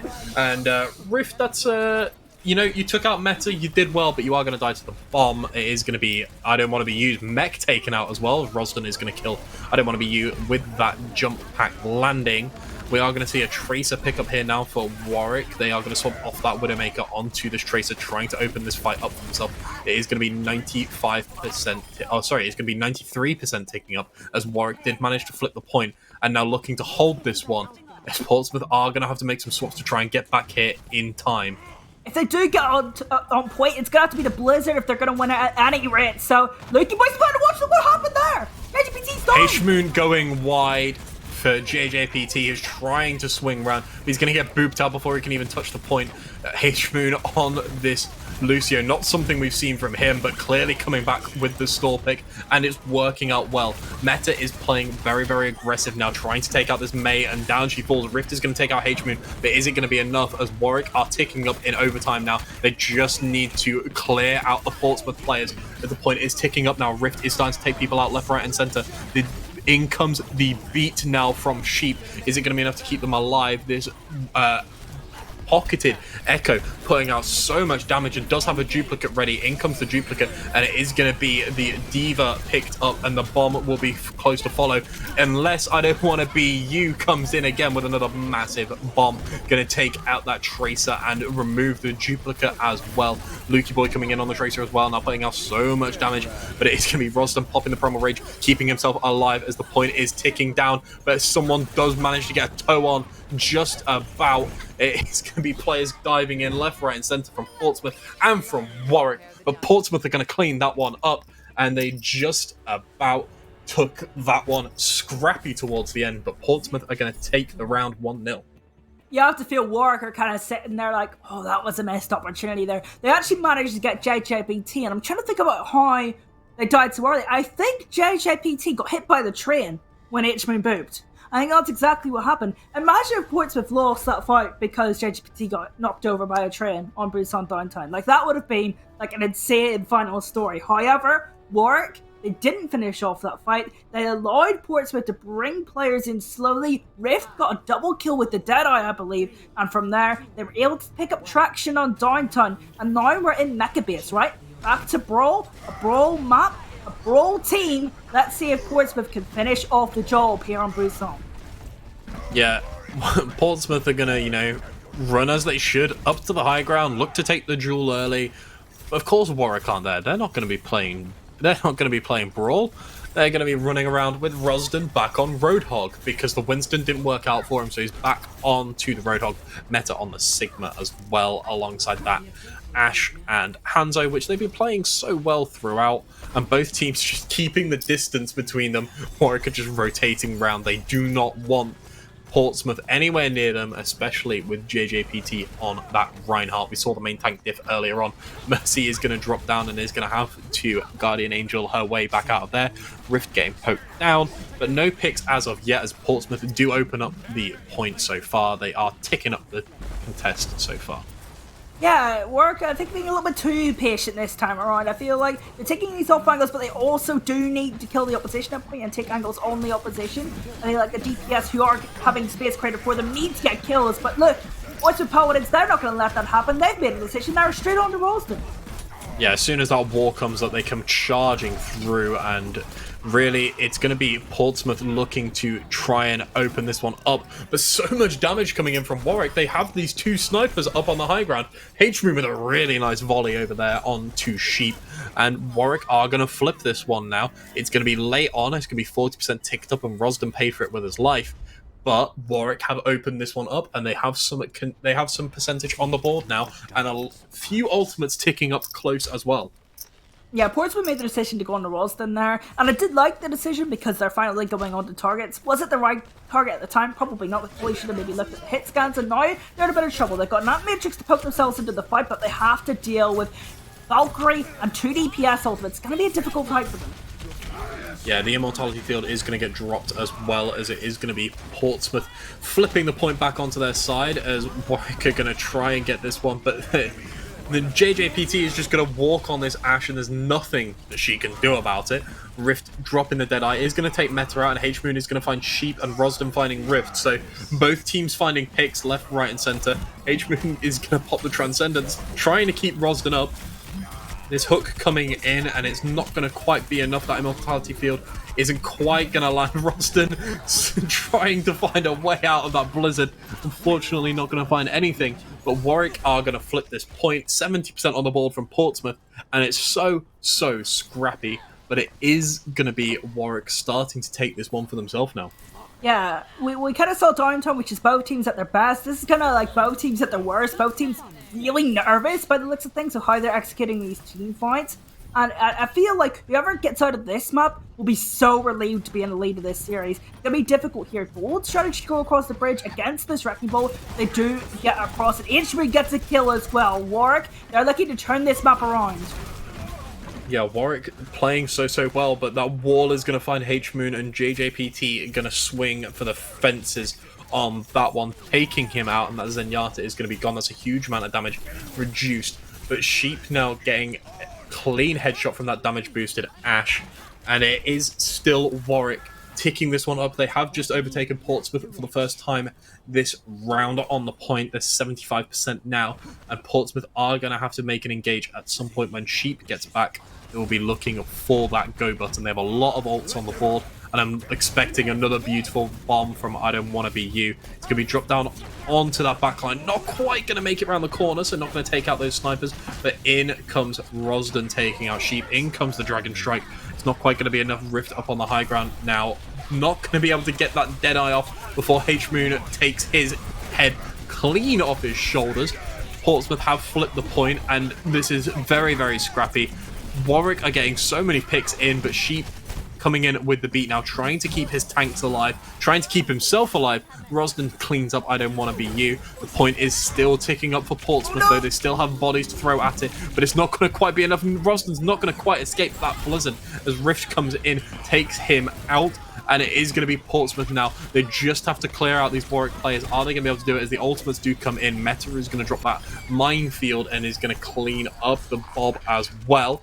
And it is going to be ticking up. Warwick do seem to have this one in the bag. Someone needs to touch here. Is anyone going to be able to get there? Not quite. Series comes to 1-1.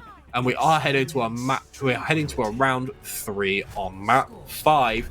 And they're playing so well, both sides.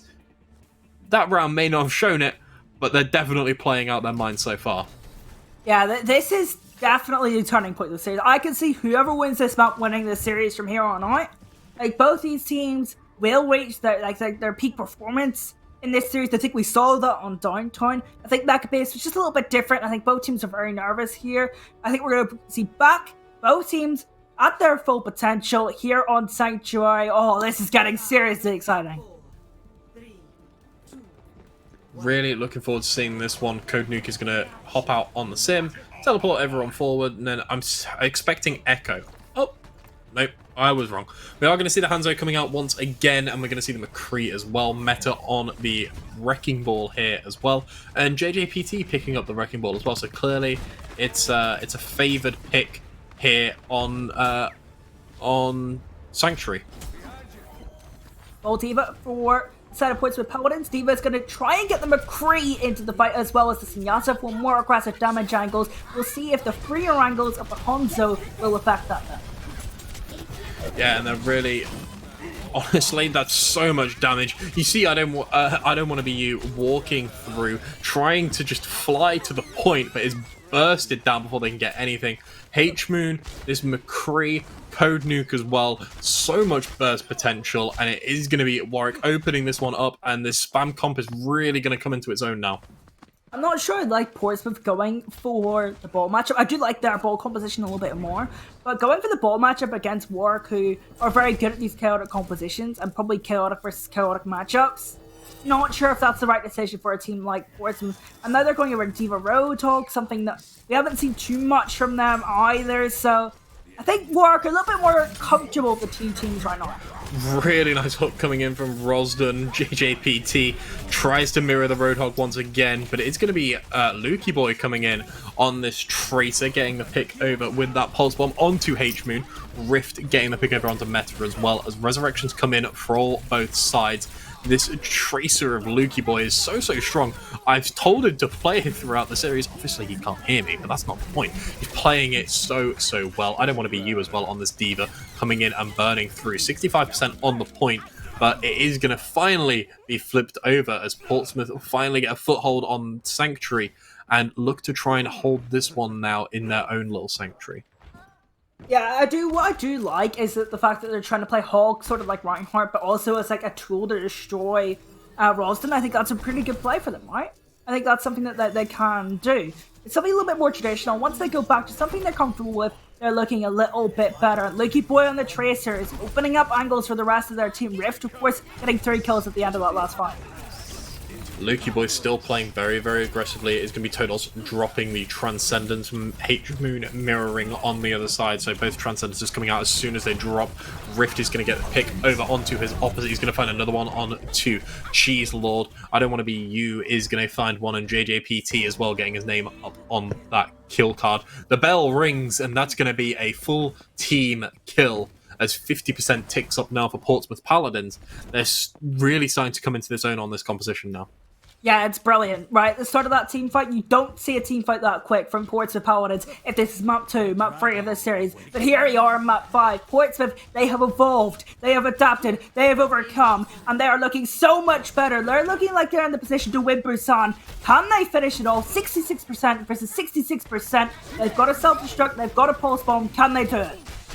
In comes the bomb. It's not going to find anyone there, but it is going to be this tracer of Lukey Boy going into the backline and taking out the McCree. A supposed counter, you know, just coming in and cleaning up. Rosden's going to get picked off there. I Don't Want to Be You cleaning up Cheese Lord and Rift. JJPT and Lukey Boy coming in clutch for Portsmouth once again. 90% on the board, and we're starting to tick up. Can Portsmouth take this 5th map, put themselves onto game point, and look to try and open up this series? The whole hog comes in from JJPT. Is it going to be enough to hold everyone off the point? And it is. Very, very well played there from Portsmouth. Slow to start, but they do end up taking this one, and they do take map 5, putting themselves in contention for map point. Yeah, honestly, Maccabees for them was very, very shaky. We didn't really see the Portsmouth Paladins play to their best, or even play to their style. I think they just looked a little bit lost or very nervous on Maccabees, so I think we can kind of ignore that. What I was really impressed, though, is their Downtown. Downtown is a map that traditionally favours chaotic style. Sanctuary is a bit of 50-50 as well, but Downtown, a map that traditionally favours chaotic styles. They did lose their way a bit on Downtown, but they regained it. They used the clutch factor that they have. They really wanted to win that map, and they did, and it really did show. So I really liked how Portsmouth Paladins showed themselves on Downtown in particular. I think this series is theirs to win. Yeah, and they will be heading to a hybrid map. So we played Hollywood last time, so it'll be up to Warwick to decide between Numbani and Blizzard World. Blizzard World was the one that you said Portsmouth should have picked for themselves, and that Numbani was more of the Warwick-favoured map. So I assume we're expecting to go to Numbani for this one. Yeah, this should be the pick. It should be a Numbani pick from Warwick. I would honestly be amazed if they wanted to go to Blizzard World. And I feel like if we do go to Blizzard World, Portsmouth would be so comfortable right now. They've just taken a control map against a chaotic team. They've taken 2 control maps, actually. They've reversed the 100% map win pick record for Warwick so far in this series. They're going to be feeling really comfortable right now, especially if we see Blizzard World as the next map. Yeah, we'll have to see what that is when the lobby lets us know. But I'm really expecting Warwick to come out swinging here. Paladins so close to taking this series, to taking this prize pool for themselves, obviously. It's not just bragging rights on the line. There is a little bit of an incentive for these teams to actually walk home with a little bit of prize money. And Numbani, as you predicted, is going to be the map that we are heading to for the map 6 of this 7-map series, or possibly 7-map series. That was a good pick, right? Honestly, if they picked Blizzard World, this series might have been done. Actually, I'm going to be harsh and say this series was done if they picked Blizzard World. So, seeing Numbani, pretty happy to see it. We could definitely go to a map 7 here. This is a very open map. We saw Portsmouth Paladins struggle against sort of high ground orientated maps earlier on in this series. However, that was the Portsmouth of old. We're back with the adapted, the better, the improved Portsmouth Paladins. Let's see if they can finish up this series. Yeah, they should be looking to end this series right here, right now. If they play like we've seen them towards the end of Busan there, and as we've seen them on these other control maps, and we saw them on Nepal, and as we've seen them as well throughout this series on the more up side of their maps, they could look to just take this one and end this series right here. But Warwick have a chance. They've played this chaotic style. They've played it so well, and they've thrown Portsmouth off of their game. They have a chance to pull this series to the 7th map and to look to try and take this one all the way. if we do head all the way, we will obviously be heading to either Watch Point Gibraltar or Rialto. Both maps can go either way. Obviously, it's more Warwick favoured. We discussed that earlier. But Portsmouth have a chance to end this series right here, right now, and right here on Numbani. Yeah, I mean, honestly, Portsmouth, you might have to look at it. They might have to finish it here. Because if Warwick Angels win this map, as you said, we go to Escort, right? Gibraltar, Rialto, chaotic poke compositions. You know, that might be an impossible matchup for Portsmouth Paladins to win. I know Portsmouth, they've improved over the course of the season and obviously, of course, of this series, but that's a very, very difficult style to overturn, just how the map plays to Warwick. So this might be their own opportunity, their last opportunity to take this series. Stop us going to map 7. This is Portsmouth Paladins' chance on Warwick's map pick yet again, the correct map pick from our assessment. So Warwick, they've got an opportunity. Paladins, this might be their last opportunity to finish this series. Yeah, we are having a slight pause, so we'll find out what's going on there and hopefully get us back into the game as soon as possible. And we're hoping that we can get into the series and get it underway. So, from what we could see from the few heroes that actually walked out of spawn, it looks like we're looking to see an Echo duel between the two teams. So far, it's only Warwick that have played the Echo in this series, and it's been used to an interesting amount of effectiveness. It's had some really, really good spots throughout, but it's had some questionable plays as well. But Rift is going to be picking it up for the side of Portsmouth, and we're looking at a double bubble composition from Portsmouth. Alright, so I'm kind of looking at this, and I'm kind of thinking, okay, Portsmouth Paladins, they have the straight up better composition. It is factually a better composition, right? It has more uses, it has more utility, etc. I would prefer the Brig over the Mercy here, but I understand you want to take an Echo duel, and you want to take Echo Mercy versus Echo Mercy, that's fair enough here. However, Warwick, they're playing a fully based poke mechanism of this, right? Where you've got the Ashe. Ashe is very good against matchups against both Tracer and Echo themselves. So Warwick, if they can take DPS duels themselves, they'll be in a little bit of a better spot. Additionally, you need to keep Ralston out of the sightlines of Portsmouth Paladins and not make that an easy engagement. And then you kind of use the surprise factor to their advantage later on. Yeah, Luke is coming round, but Rosden expected it. He popped up and was hooked and eliminated immediately. Rosden clearly understanding that Tracer was going to want to loop all the way around, identifying that she wasn't with the team, and shutting down that flank immediately. I assume that's what we were looking for Portsmouth to set up. They were looping round, waiting for Lukey Boy to get into position, but was not to be, as Rift is going to try and take a nice little off angle here. He does have his pocket, going to start to burn through, but that bubble comes out. It's not going to quite be enough, and Meta and Code Nuke are putting out so much damage between the two of them, burning through this Portsmouth side. JJPT is hard enough. He's going to mirror the Roadhog, and really, this is not what we expected from Portsmouth. Yeah, it's very aggressive from Code Nuke. They are going to take the duplicate all the way into the enemy spawn, and still has that Mercy pocket. Is going to duplicate back to the Echo, and that Mercy finding our way out of dodge somehow, some way, doesn't get hooked up by JJPT.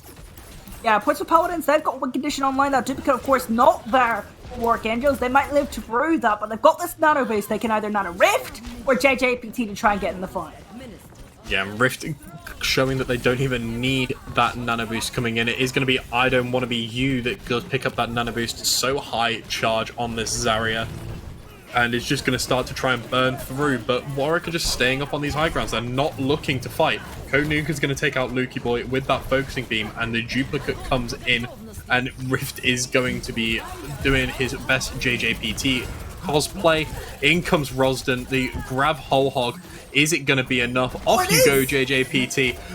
Really, really clean there. And somehow, Warwick are going to hold on, and they're going to keep this one going. 82% for Portsmouth, but it wasn't enough.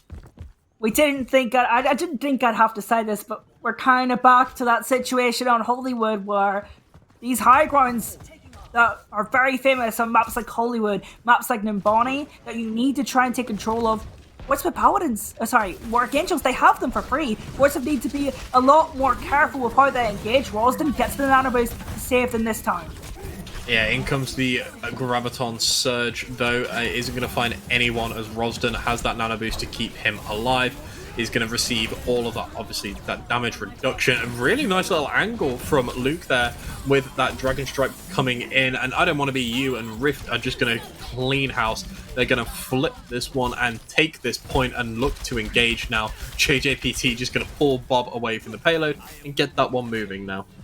Yeah, honestly, Warwick Angels, kind of their own victims. They're kind of like the own devils to themselves. Ralston extended really aggressively there, and Meta tried to save them, and the nano boost came on, so they lost so many resources, and that fight was always going to go to the Portsmouth Paladins in that essence.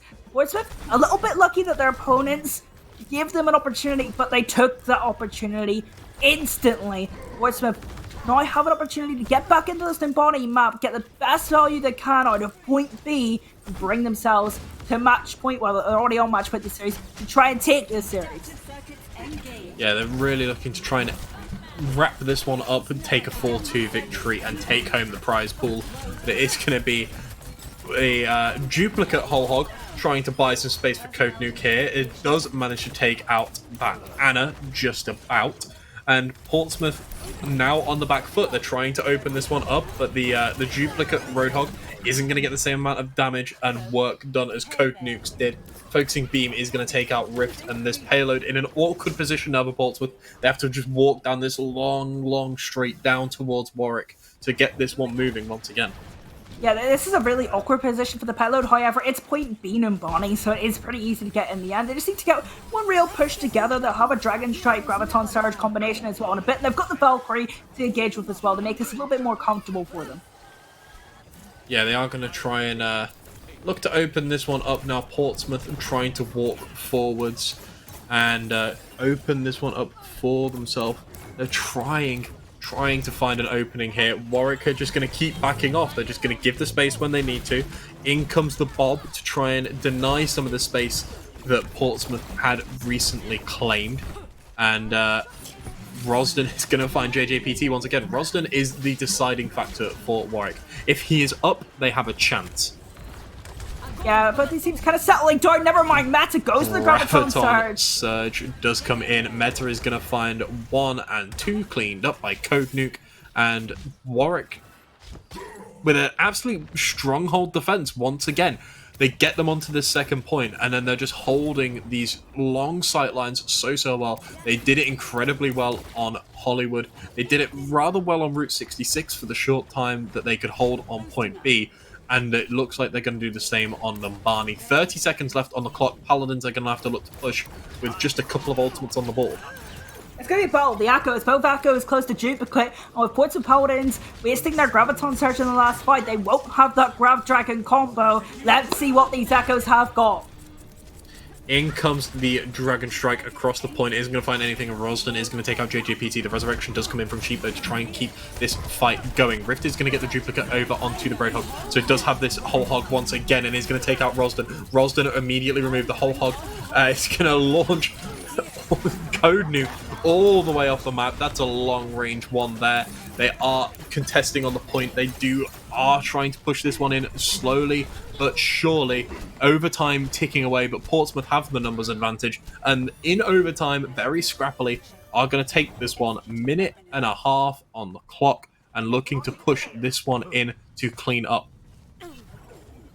Yeah, honestly, Battle of the Echoes, very convincingly won by Rift. As looks like I'm having a couple of internet issues, but Warwick Angels letting Portsmouth Paladins back into this yet again. Yeah, Portsmouth always just about managed to find a way, and JJPT moving over onto the Reinhardt, it's perfect for this map, this point of the map at least, and Rosden getting caught out once again, and honestly, he needs to make an adaptation now. This flanking Roadhog isn't going to be the difference maker that it was earlier on in the series. Rift is going to clean up the Echo. I Don't Want to Be You is going to clean up the Mercy. And it looks like Portsmouth just have a very straightforward walk in to this final point. Yeah, I don't know if anyone can touch it this rate. Ralston's going to be the one, but they're going to get cleaned up rather quickly. It is going to be a bomb dropped on the point, but with 20 seconds left on the clock, Portsmouth walk this one in with relative ease. You would have thought with how well that Warwick held on the second point, they would have put up more of a fight, but Portsmouth have an opportunity to end this series right here. Warwick need to finish with more time than Portsmouth did, or they will be done in this series, and Portsmouth will be our grand champions. Yeah, we kind of talked about the consistencies of Portsmouth and how, at some points they're not making decisions and some points they're not playing aggressive enough, right? In another finals, those inconsistencies, they wouldn't win that final. The problem here is for Warwick, they can't really sense when, Portsmouth are vulnerable. They can't really sense when they need to win a team fight. That's why they lost the last fight on Busan Downtown. That's why they lost the last fight on Busan Sanctuary. That's why they were able, Portsmouth for themselves, were able to get back into the series from 2-1 down. They're now 3-2 up. They were about to get full held. They got an opportunity. They were about to get held on point B. They got an opportunity. And now suddenly, match point in the series, they've got 3 points on their bounty with time on the bank, which means they guaranteed get to attack again. Warwick, they might have been their own victims here. They might have put themselves in a lot of trouble. Yeah, it could be the difference maker. They could end this series right here, right now. Portsmouth will want to do so. They have JJPT on this Winston that he has played so well in previous series. They have the double bubble. I Don't Want to Be You on this Zarya played very, very well in the previous round. Lukey Boy back on the Tracer as well. Portsmouth are going all out to end this series right here, right now. Yeah, this is going to be a bit of a slow fight. Both teams just going to poke each other out and try and look for those openings. It looks like Portsmouth have found one. It is going to be an opening pick here over onto Sheep. It is going to be I Don't Want to Be You getting a pick over onto the Ash to answer that one. H-Moon on this high ground just spamming down these long sightlines, taking a sniper duel with an Ash. It is going to be Lukey Boy coming in and cleaning that one up. Portsmouth not looking to give up so easy, but when the amount of damage that Warwick still have on the point is available, they aren't going to be able to answer. JJPT is going to make a swap over onto the Roadhog, and that is going to be the deciding factor, I imagine, that they are going to have to change up their style just to answer Rosden on this Roadhog. JJPT is going to have to change up onto that one as well, and he's going to be so far behind when it comes to ult charge.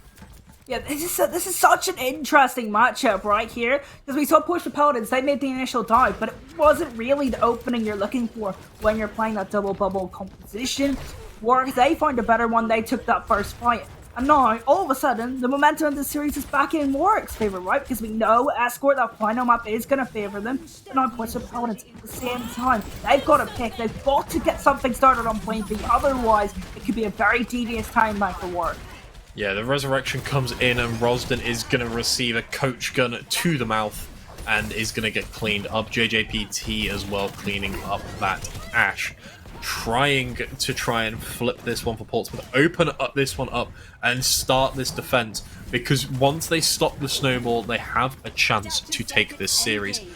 In comes the duplicate for Code Nuke. Now he is going to duplicate the Zarya and try and walk this one in. Up to 50% on a Grav. Does he have enough time to build up a full Graviton Surge? Ticking up, it is getting rather close now. Looking to open this one up. In comes the Graviton Surge, and it is going to be just in time. And this is the opening that they needed. Warwick are playing so aggressive, taking every advantage that they can get, putting every resource they can into Rosden. The Graviton Surge comes in from I Don't Want to Be You, but it's not quite enough. And with 3 minutes 50 left on the clock, they are going to take that point. 5 minutes to push in this final point. Do Portsmouth have it in them for this marathon hold that is ahead of them? 5 minutes and 9 seconds. Warwick Angels, that must have hurt yourself, and they have let their lead in this series slip on 2 occasions. They don't want to let that happen again. They want to try and bring this back. They're 3-2 down. They want to bring it to 4-3. Ports of Paladins making some switches back to traditional brawl. They've got Bob to try and get some time off the clock.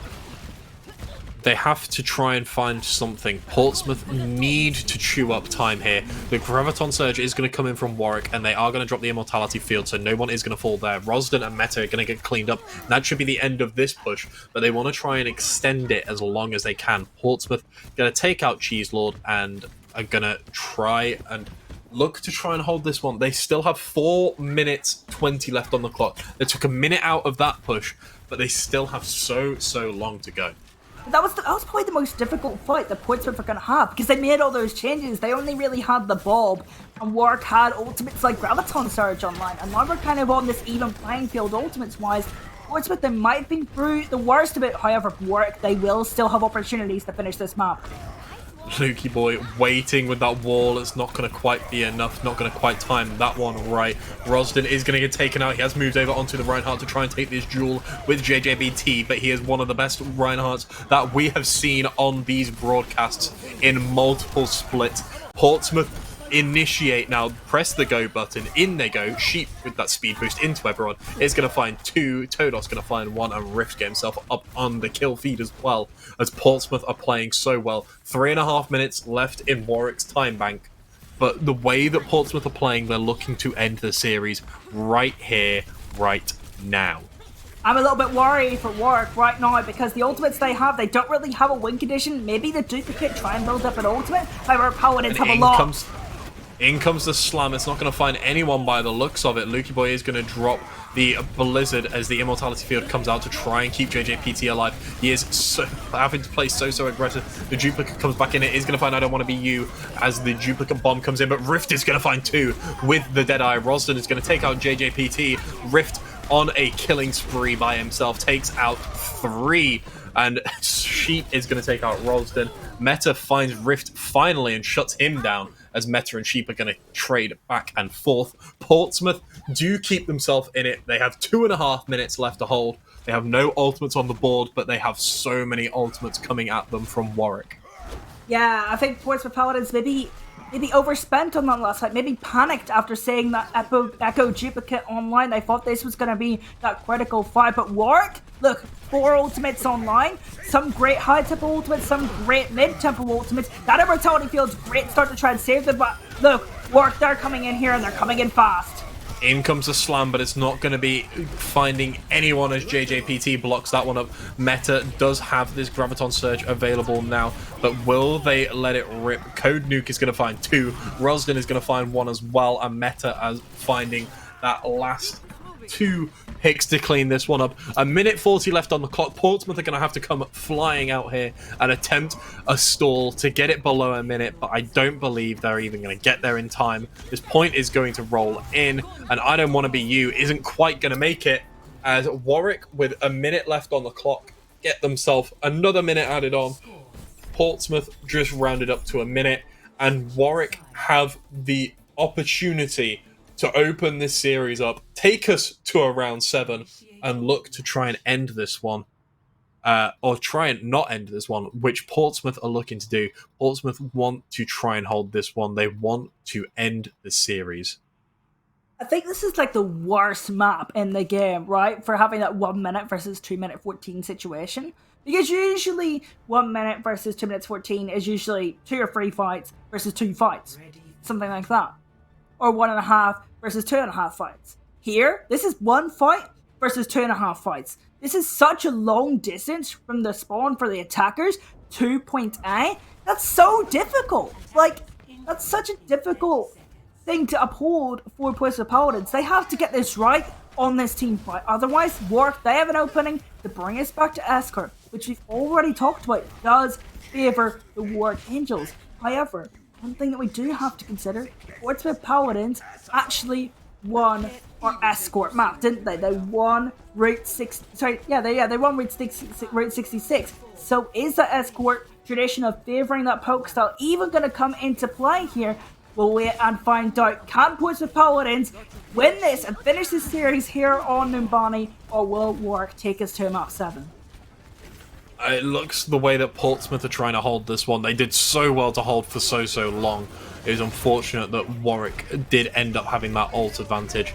It is looking like Portsmouth are wanting this, and honestly, the way that they're playing, I feel like they want it more than Warwick at the minute. They're playing so aggressive, but that is a huge anti-nade from H-Moon, and Portsmouth are going to have to back all the way back up. Yeah, this is probably what you need, that biotic grenade, to try and slow Paladins down, make them hesitate a little bit more. But Portsmouth now, they're going to make a decision. They're going to go for the targets on the high ground. Let's see if they can execute anything. Doesn't look like they're going to find anyone just yet, but I Don't Want to Be You is going to start chasing people down on the high ground by himself and does end up getting removed by Code Nuke. And Portsmouth aren't going to make it to the point in time.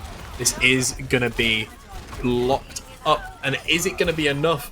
It is going to be Warwick putting out so much damage, but Code Nuke, really the MVP of that round, getting himself so close to that duplicate right at the end, the only ultimate on the board, and Warwick do hold that point without giving up any percent. It's theirs for the taking. It is theirs for the taking. Actually, a question I don't know here. We're first to 4, right? Not best of 7. Pass.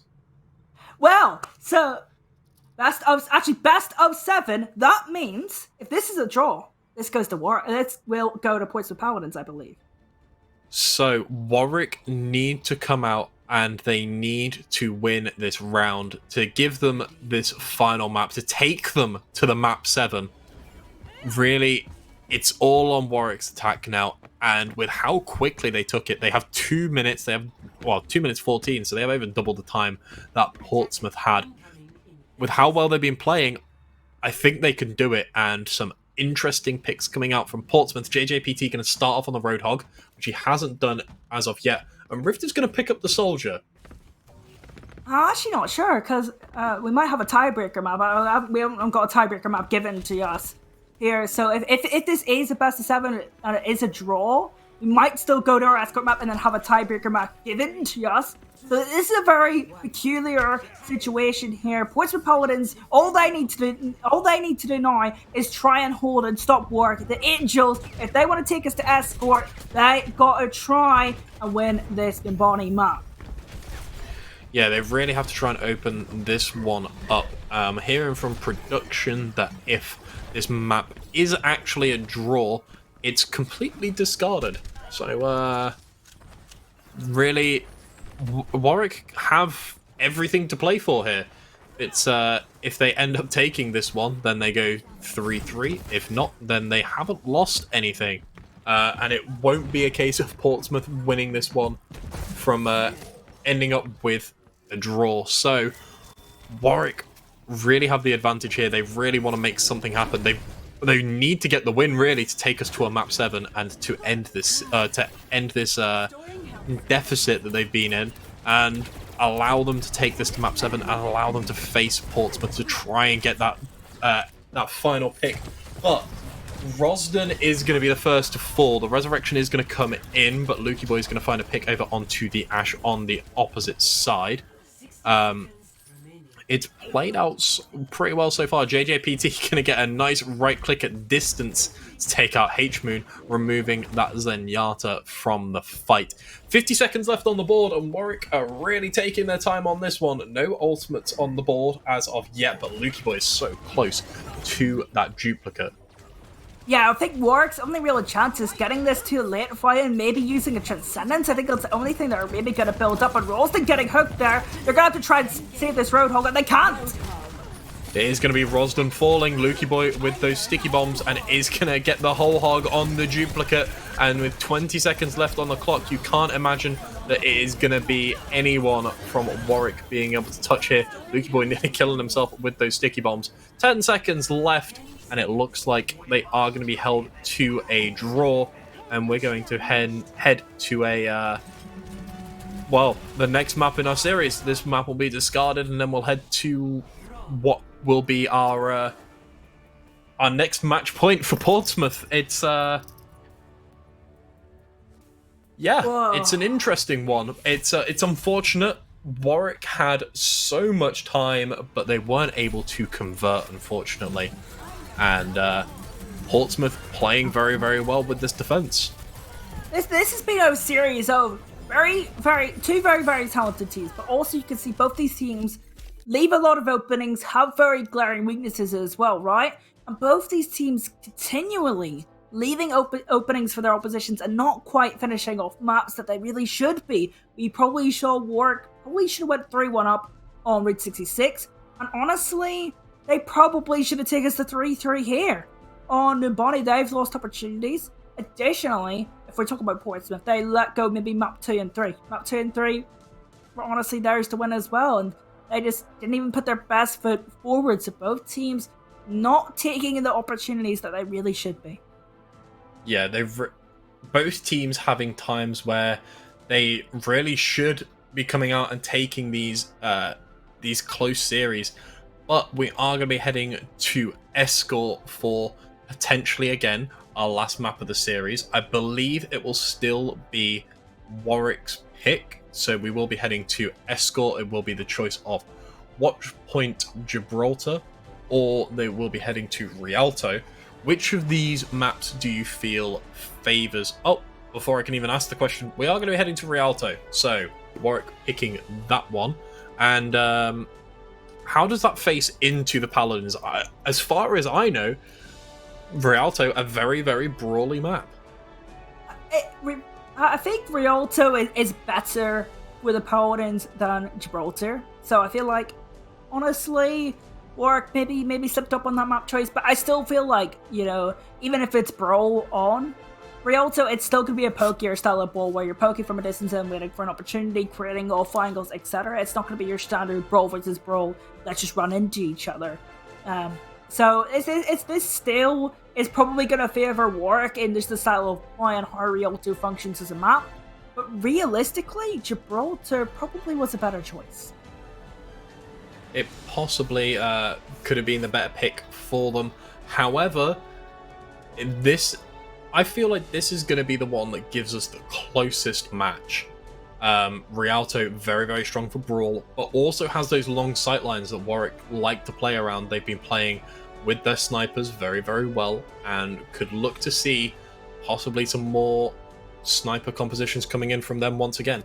We are going to be heading straight into this one, and hopefully it should be a very, very good series, and possibly the end of the series. And honestly, the benefit for Portsmouth here is they're on match point, right? They have a little bit less pressure on them here. And when both teams are kind of, not playing as consistently as they should be, and making those mistakes, Portsmouth have the comfort of being on match point. Warwick, they have the pressure of knowing their opponents are on match point and they can't make as many mistakes. So, kind of favors Portsmouth in this situation. It's going to be interesting to see what both these teams do. We're going to see something a little bit different from Warwick on the defense. Double bubble from them. Ralston tried this on Downtown. It didn't quite work. And yeah, it's going to be a little bit different from the Warwick Angels, but I still expect to see more of the same throughout this Rialto map. It is something a little bit different. They are also going to be running the Pharmacy and a Widowmaker. So it's an interesting composition from them. JJPT is going to stick to that Roadhog that he's had to start running to answer Rosden. And Rift's still on the Soldier, so clearly Rift and Lukey Boy feeling these DPS picks from last round. They played so well and looking to continue that through this series. Yeah, this is going to be interesting when both teams slightly pokier matchups.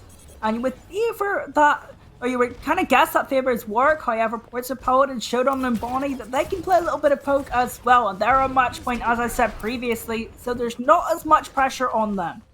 Ooh, nice little environmental there from Code Nuke there to take out Rift, remove them from the side. JJPT on the flank, crouching up, walking around the corner, not going to find anything there. It is going to be this point slowly being brought forward. I don't want to be you on this Diva. Has had an exceptional game so far. Takes out the Farah. It is going to be resurrected immediately, and Sheep is going to get picked off by that Widowmaker. So they are starting to get it very competitive here. Lukey Boy on 7 HP is going to escape over the top of that wall, and I Don't Want to Be You is going to get demeched this time. 1-for-1 in these duels, as is going to get cleaned up. Todos is going to get the long range pick over onto the Ana, so the flick support duel going the way of the Paladins so far. Resurrection coming in once again. This Mercy of Cheeselord is coming in clutch to keep these Warwick players in the fights. Really messy so far. Both teams just trading back and forth. That's favoring the defense so far. Look, 2 minutes 25 left on the clock. 1 minute and a half already gone. But Portsmouth starting to bide their time and take some openings. They've just taken out the Widowmaker player on the side of Warwick. Code Nuke finding 2 with the Rocket Barrage there, as Rift is going to make the swap over onto the Tracer. Is putting in quite a lot of work so far. The Focusing Beam is going to be the thing to remove Code Nuke from that fight, and a swift punch to Cheeselord's jaw takes them out the fight as well. I don't want to be you cleaning up meta. Resetting that Zarya's charge as well, and the duplicate is used rather greedily from Lukey Boy. He's going to pick up the Widowmaker to make sure that they don't get picked off, but could also prevent any of these picks coming out of the spawn. Is going to be Code Nuke making the swap over onto the Echo now instead of the Pharaoh, and it's going to get JJPT finding that, a nice hook at max range there, and the whole hog which took Rosden off the map. JJPT really starting to come into his own on this Roadhog this series. Yeah, Portsmouth a little bit slow getting themselves together on Point Arialta, but it is a very difficult point. They eventually find their moment. They eventually got 1 kill and then kind of took the team fight a little bit slower. I got the picks as need be. JJPT, of course. That whole hog to get the members of Warwick off the point.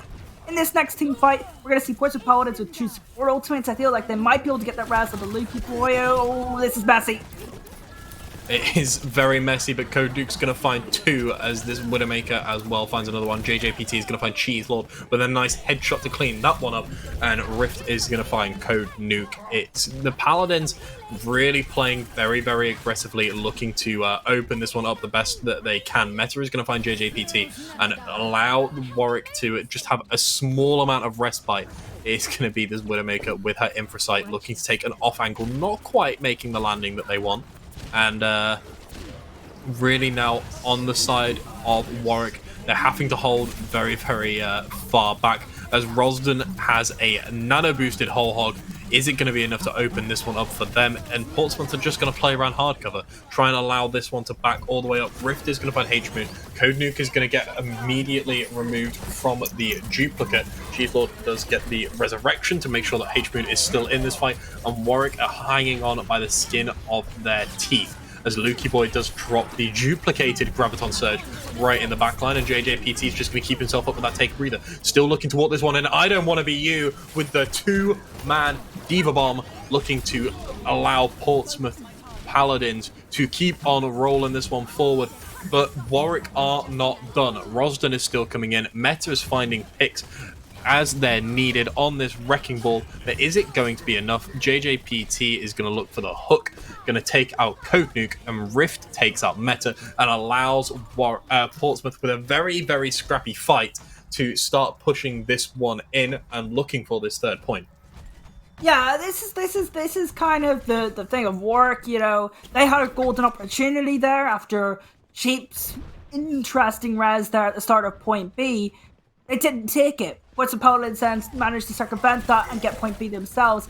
These opportunities have been open for Warwick all series long, and they haven't got them. They haven't taken them.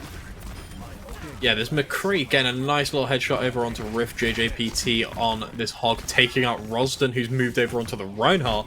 This seems very, very backwards with these two being this way round. Lukey Boy on this McCree, back on the hit scan, which he's been playing very, very dominantly throughout this series, and is now continuing to do so. JJPT has made the swap over on to the Reinhardt, Meta on to the Zarya as well. So we're now looking at brawl from the side of Warwick, and Portsmouth with still in a hybrid comp phase. The Transcendence is going to come in from Todos now, trying to keep them up as they do layer their support ultimates. The Valkyrie comes out as well. Is it going to be enough? Cheeselord is going to put the amplification matrix, and Portsmouth have to respect it. They have to back out, and they are going to have to give some space whilst Warwick just keep on bursting through that. This is a bit of a change of pace here. The Blizzard And the brawl composition coming out from the defensive work here, however, gets eaten. I don't want to be you with another very, very clean E. In comes the High Noon to take out Rosden, and the bomb over the top. Rift is going to throw in a pulse bomb, and Ultimate's coming out left, right, and center. 1 minute 30 left on the clock, and Portsmouth are looking to end this one. Unfortunate for Code Nuke getting caught out and pinned into your own wall there. Not quite what you wanted there, my friend, as JJPT drops the slam. It's not going to be enough. 1 minute 25 on the clock. Portsmouth take this one in, and Warwick have to complete to stay in the series. Yeah, Warwick, they've brought themselves into trouble again here. They had lots of opportunities during that map to just kind of halt Portsmouth Paladins and Rialto. One of them maps that are quite snowbally, so if your opponent gets momentum, they're going to roll through a lot of the map. And if they get stopped, they're not going to roll through much of the map at all, right? It's just kind of how Rialto works. It's very similar to maps like King's Row and a lot of the Assault maps, right? So, Warwick Angels, a lot of those opportunities, every single time they let one of those go, that's be a minute. And that minute, again, takes them another 25 seconds when they finish, or they don't finish at all. That minute is just so critical. Every single time one of those opportunities go away, Warwick are letting this series slip. And maybe they have let the series slip. The 3-2 down, 1 minute 25 left on the clock for Portsmouth Paladins. This is going to be a tough road ahead. Yeah, with how well Portsmouth defended that final Numbani point to nearly stop Warwick taking that map when they had the 5.5 minutes to hold, and Warwick just snuck in with a minute left on the clock. You kind of worried if you're on the side of Warwick, you have a long way to go, and Portsmouth did manage to cap with time. So it's all down to this Warwick squad. Do they have it in them to keep themselves in this series and take us to a tie-break map? We will have to see. But Portsmouth are looking to end this right here, right now, and looking forward to seeing how this one finally plays out. Oh, that's not the start you want, though. I don't want to be you getting caught out of the mech already. Opportunities available for Ward. Let's see if they can finally take one of them. And there's an even bigger one now with Sheep down. Sheep down, JJPT down, I don't want to be you down, and Meta is playing so aggressively. Lukey Boy and Todos are going to find two, but it's not going to be enough. Portsmouth are in a difficult situation here. They have to back up, they have to reset to prevent the snowball of Warwick coming through in this series. Both supports left alive, they are going to have to back up, and the point isn't quite going to make it all the way. But you're looking at some significant advantages here for the side of Warwick. This Zarya is going to have quite a bit of charge coming into this fight, and looking how this one is going to go down. Yeah, Todos was the straight Zenyatta there that was actually the hero for the Paladins, getting a kill which stopped Warwick from pushing that over the line and enabled Portsmouth to get a last fight here. And now things getting a little bit messy as teams try to build up their ultimate. Yeah, these fights will start to get scrappy now as Portsmouth are starting to bring themselves back into this one. They're going to get 2, 3, 4 picks now. Make that 5, and just Rosden left alive. Not going to hear the bell for the team kill. But Portsmouth coming back into this one and looking to try and take this fight now. Trying to take it to Warwick and trying to take this series if they can. I don't want to be you has been demeched once again, but does get that mech back just in time for this next fight to start. A lot of ults on the board for the side of Warwick, however. Yeah, Warwick have all 6 ultimates for this next fight. The problem is they need to execute a play here because you have to walk a big distance to get to the point, and they've already lost H-Moon. They have already lost H-Moon, and this Rift is going to pop the tack visor as well to try and open this one up. And Rosden, either a fat finger or you're stuck in the corner there, buddy, but that whole hog would have been really nice into that Grammaton Surge. JJPT is going to get taken out, and Lukey Boy is going to get themselves removed from their duplicate. But is it going to be enough for this fight? Sheep is going to get the resurrection over onto JJPT. That's a key member being brought back in. This Valkyrie putting out so much healing for his team, and Sheep on a search and destroy mission by the looks of it. Not quite going to be able to get back to JJPT, and it is going to be the Warwick Angels pushing this one in with 3 minutes 40 left on the clock to try and take point B. Yeah, Rosden here with Meta trying to extend and get the biggest failure out of that fight when they're going to go for the stagger as well. This is brutal for the Paladins. It was looking great for them so far, but now they're going to have to hope that they can hold these stairs at the end of point B Rialto. Otherwise, they're in a pretty darn bad situation here. Metza and Rodston already trying to hold themselves themselves, and I feel like this is probably going to be the critical fight. This series, this finals defining fight, is about to unfold here, right here on the stairs of Point B Rialto. Yeah, Paladin's looking to take this one to them now. Lukey Boy is going to get that focusing beam killed down onto Rosden. Todos is going to pay for it with his life, but it is going to be a big fight coming in for Portsmouth Paladins. JJPT putting out so much damage on this Roadhog, and Meta being kept alive by H-Moon with that Transcendence, and it's going to be enough to look to flip this one. The Graviton Surge does come in now, and Portsmouth Paladins are going to have to drop their own Transcendence to try and keep this one going, but it's not going to quite be enough. They are burning through that damage, and Warwick have opened this point up. It looks like they could push all the way into point B here, and Portsmouth now have their backs against the walls, and I'm expecting a JJPT Reinhardt swap any minute now. They might actually get some value out of this. They have 2 kills. I wonder if they can touch the point. They will be able to. They have an Mortality Field and a whole hog going off. And I don't think this is done yet. I think they're going to be able to come back into this point B fight, and Portsmouth Paladins might wrap this up. Yeah, JJPT is going to come in and going to get the environmental onto Rosden. That's a massive pick. Rift is going to fall, but JJPT is going to pick off Meta. Rift is going to get resurrected by Sheep here. But is it going to be enough? Todos onto the Baptiste is going to take out Code Nuke. H-Moon going to pick off JJPT. Those volleys landing to the dome of the Roadhog. And it is going to be Warwick Angels looking to try and flip this one. H-Moon hops the Transcendence. They are looking to walk forwards. They're looking to get to the point. They're looking to try and cap point B and keep their dreams alive in this grand finals, this match point for the side of Portsmouth Paladins. You might have to think that this is their last chance, because you have to travel such a big distance and you have to do a lot of setup for fights on point B Rialto. This could be the Warwick Angels' last chance to bring themselves back into this series. They are looking to try and find a way back into this. Lukey Boy does have the duplicate and is up in the air looking to find something, looking for somebody to duplicate as the Graviton Surge does come in. In comes the High Noon. It's not going to be enough as the Immortality Field is placed beautifully up on the side. Rift is going to take out Code Nuke, and H-Moon is going to get the pick over onto Rift as well. This is going to get very, very scrappy as we do move down into the last 30 seconds of this fight. I Don't Want to Be You is going to throw the bomb over the top, and is going to take out I can't even quite pronounce that name on the McCree for the side of Warwick, but it is going to be Portsmouth looking to end this, clearing the point with 20 seconds left on the clock. Lukey Boy cleaning house.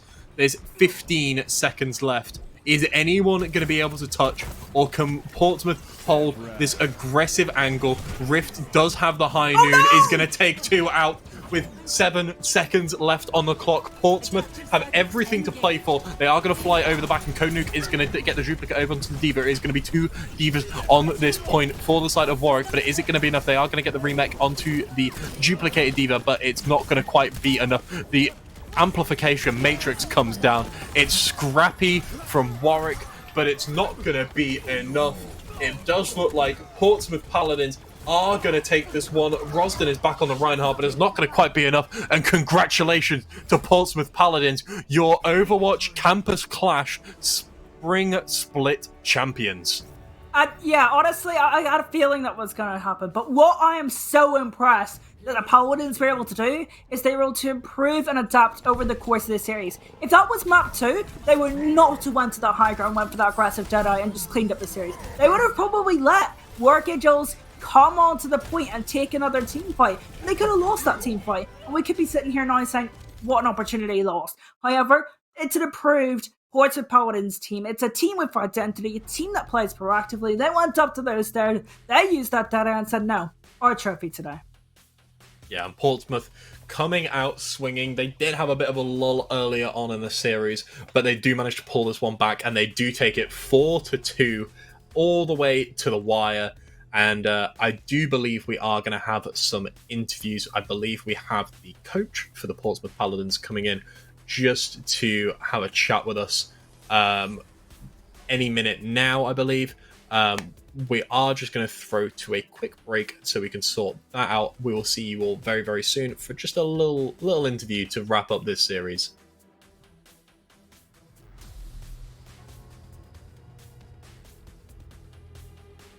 Any minute now, we will throw to a break. I promise, guys. We're not just going to stare at these cameras awkwardly.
Welcome back, everyone, and well, here we have Tox. This is the coach for Portsmouth Paladins.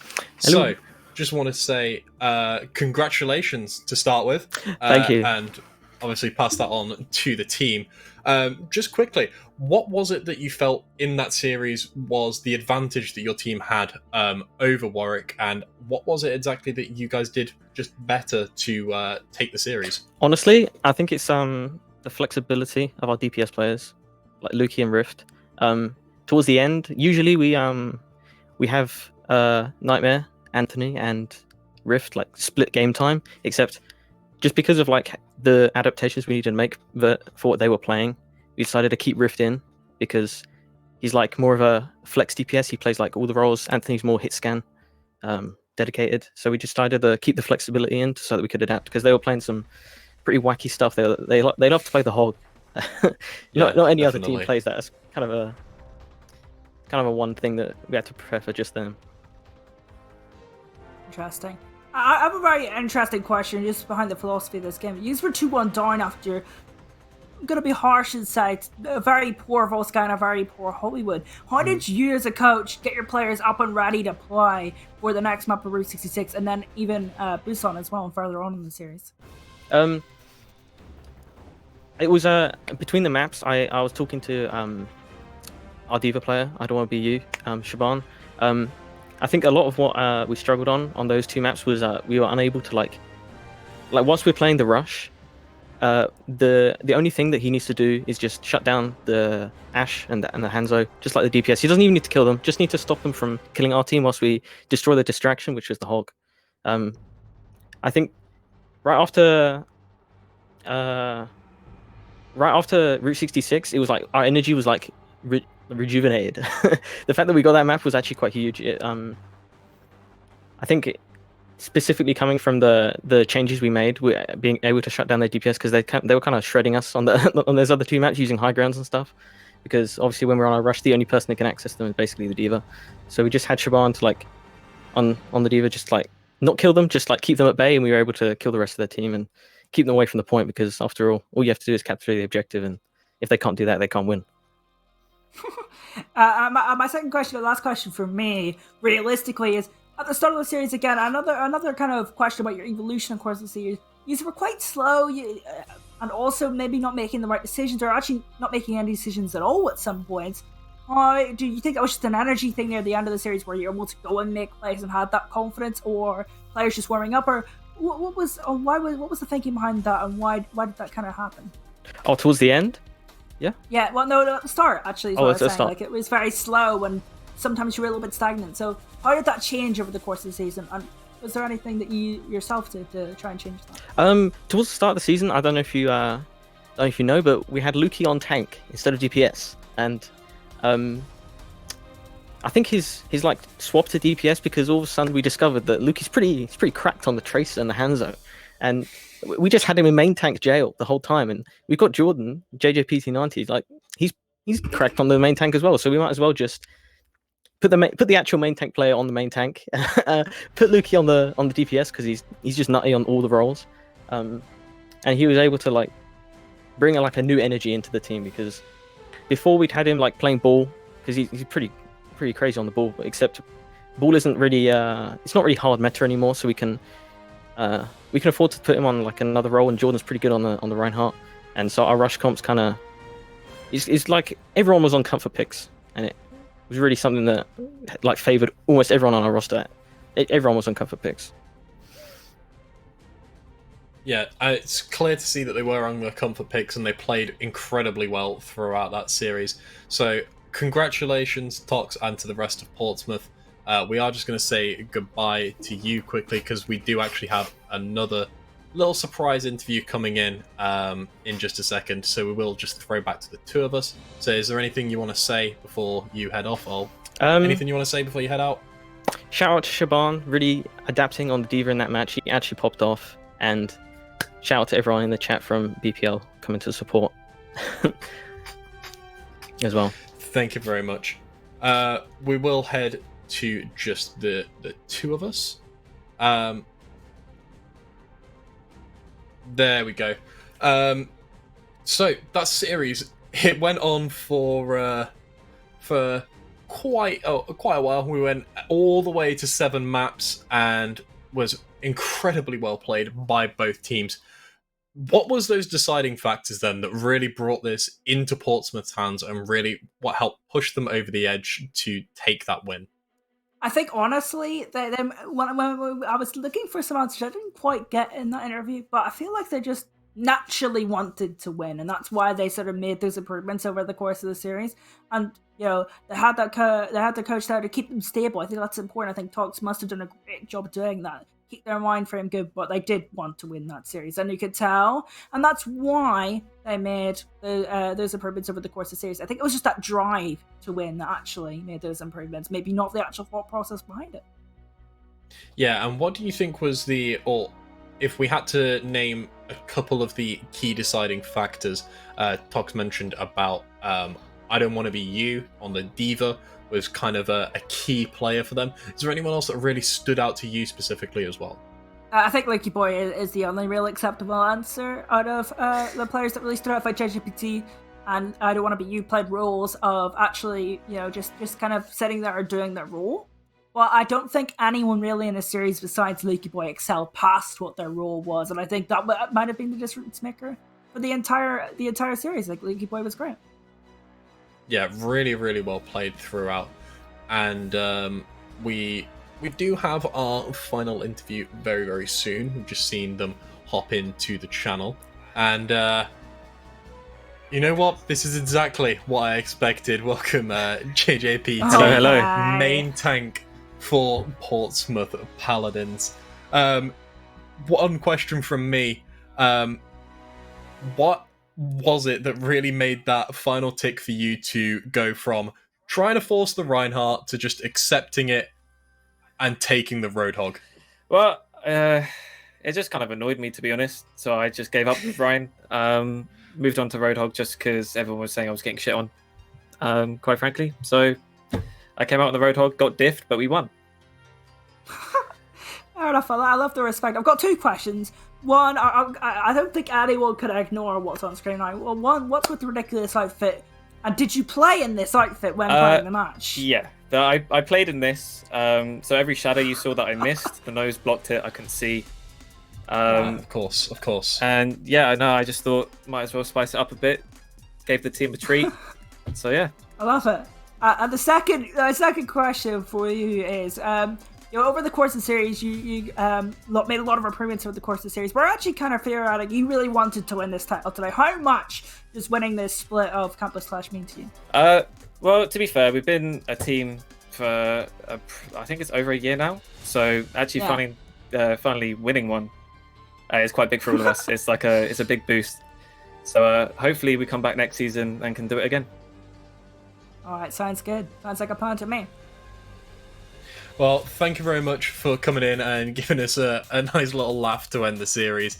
Really, really well played, and congratulations for the win. And please pass on those congratulations to the rest of the team. Will do. Thank you. Thank you very much for coming along. We will just... is there anything else that you want to say before you go? Any last messages? Big up, Shaban. I don't want to be you, Mr. President. And thanks, Brad, for all the coaching and everything, helping us get our shit together. That's pretty much what I got. So we'll head back to us just to give a little send off. Go ahead, you take the floor. First of all, I'm actually very impressed that JGPT managed to play in that clothing suit. That is impressive, right? That's one of them flexes. But I think that tops off what's been a very crazy, chaotic, and awesome 7-map Grand Finals from the Neil. Thanks, Joby, for being such an awesome host. I've enjoyed being here as the color commentator, trying to analyze the chaotic Neil Overwatch. And I think that's all for us for this time. Yeah, thank you very much for coming along. I know that you filled in at a very, very last minute. You got the call to come in, and you've been great. It's been great casting alongside you. Thank you very much to all the admins behind the scenes. Thank you very much to all the players. Thank you very much to our production team, Jakey Boy and Mello, for the observing. Thank you very much, everyone here, for watching. So until next time, I don't know when that next time will be. Hopefully we'll see you in the summer split. But until then, have a very, very lovely rest of your week. Enjoy your Easter break. And thank you very much for coming along. Stay safe, everyone.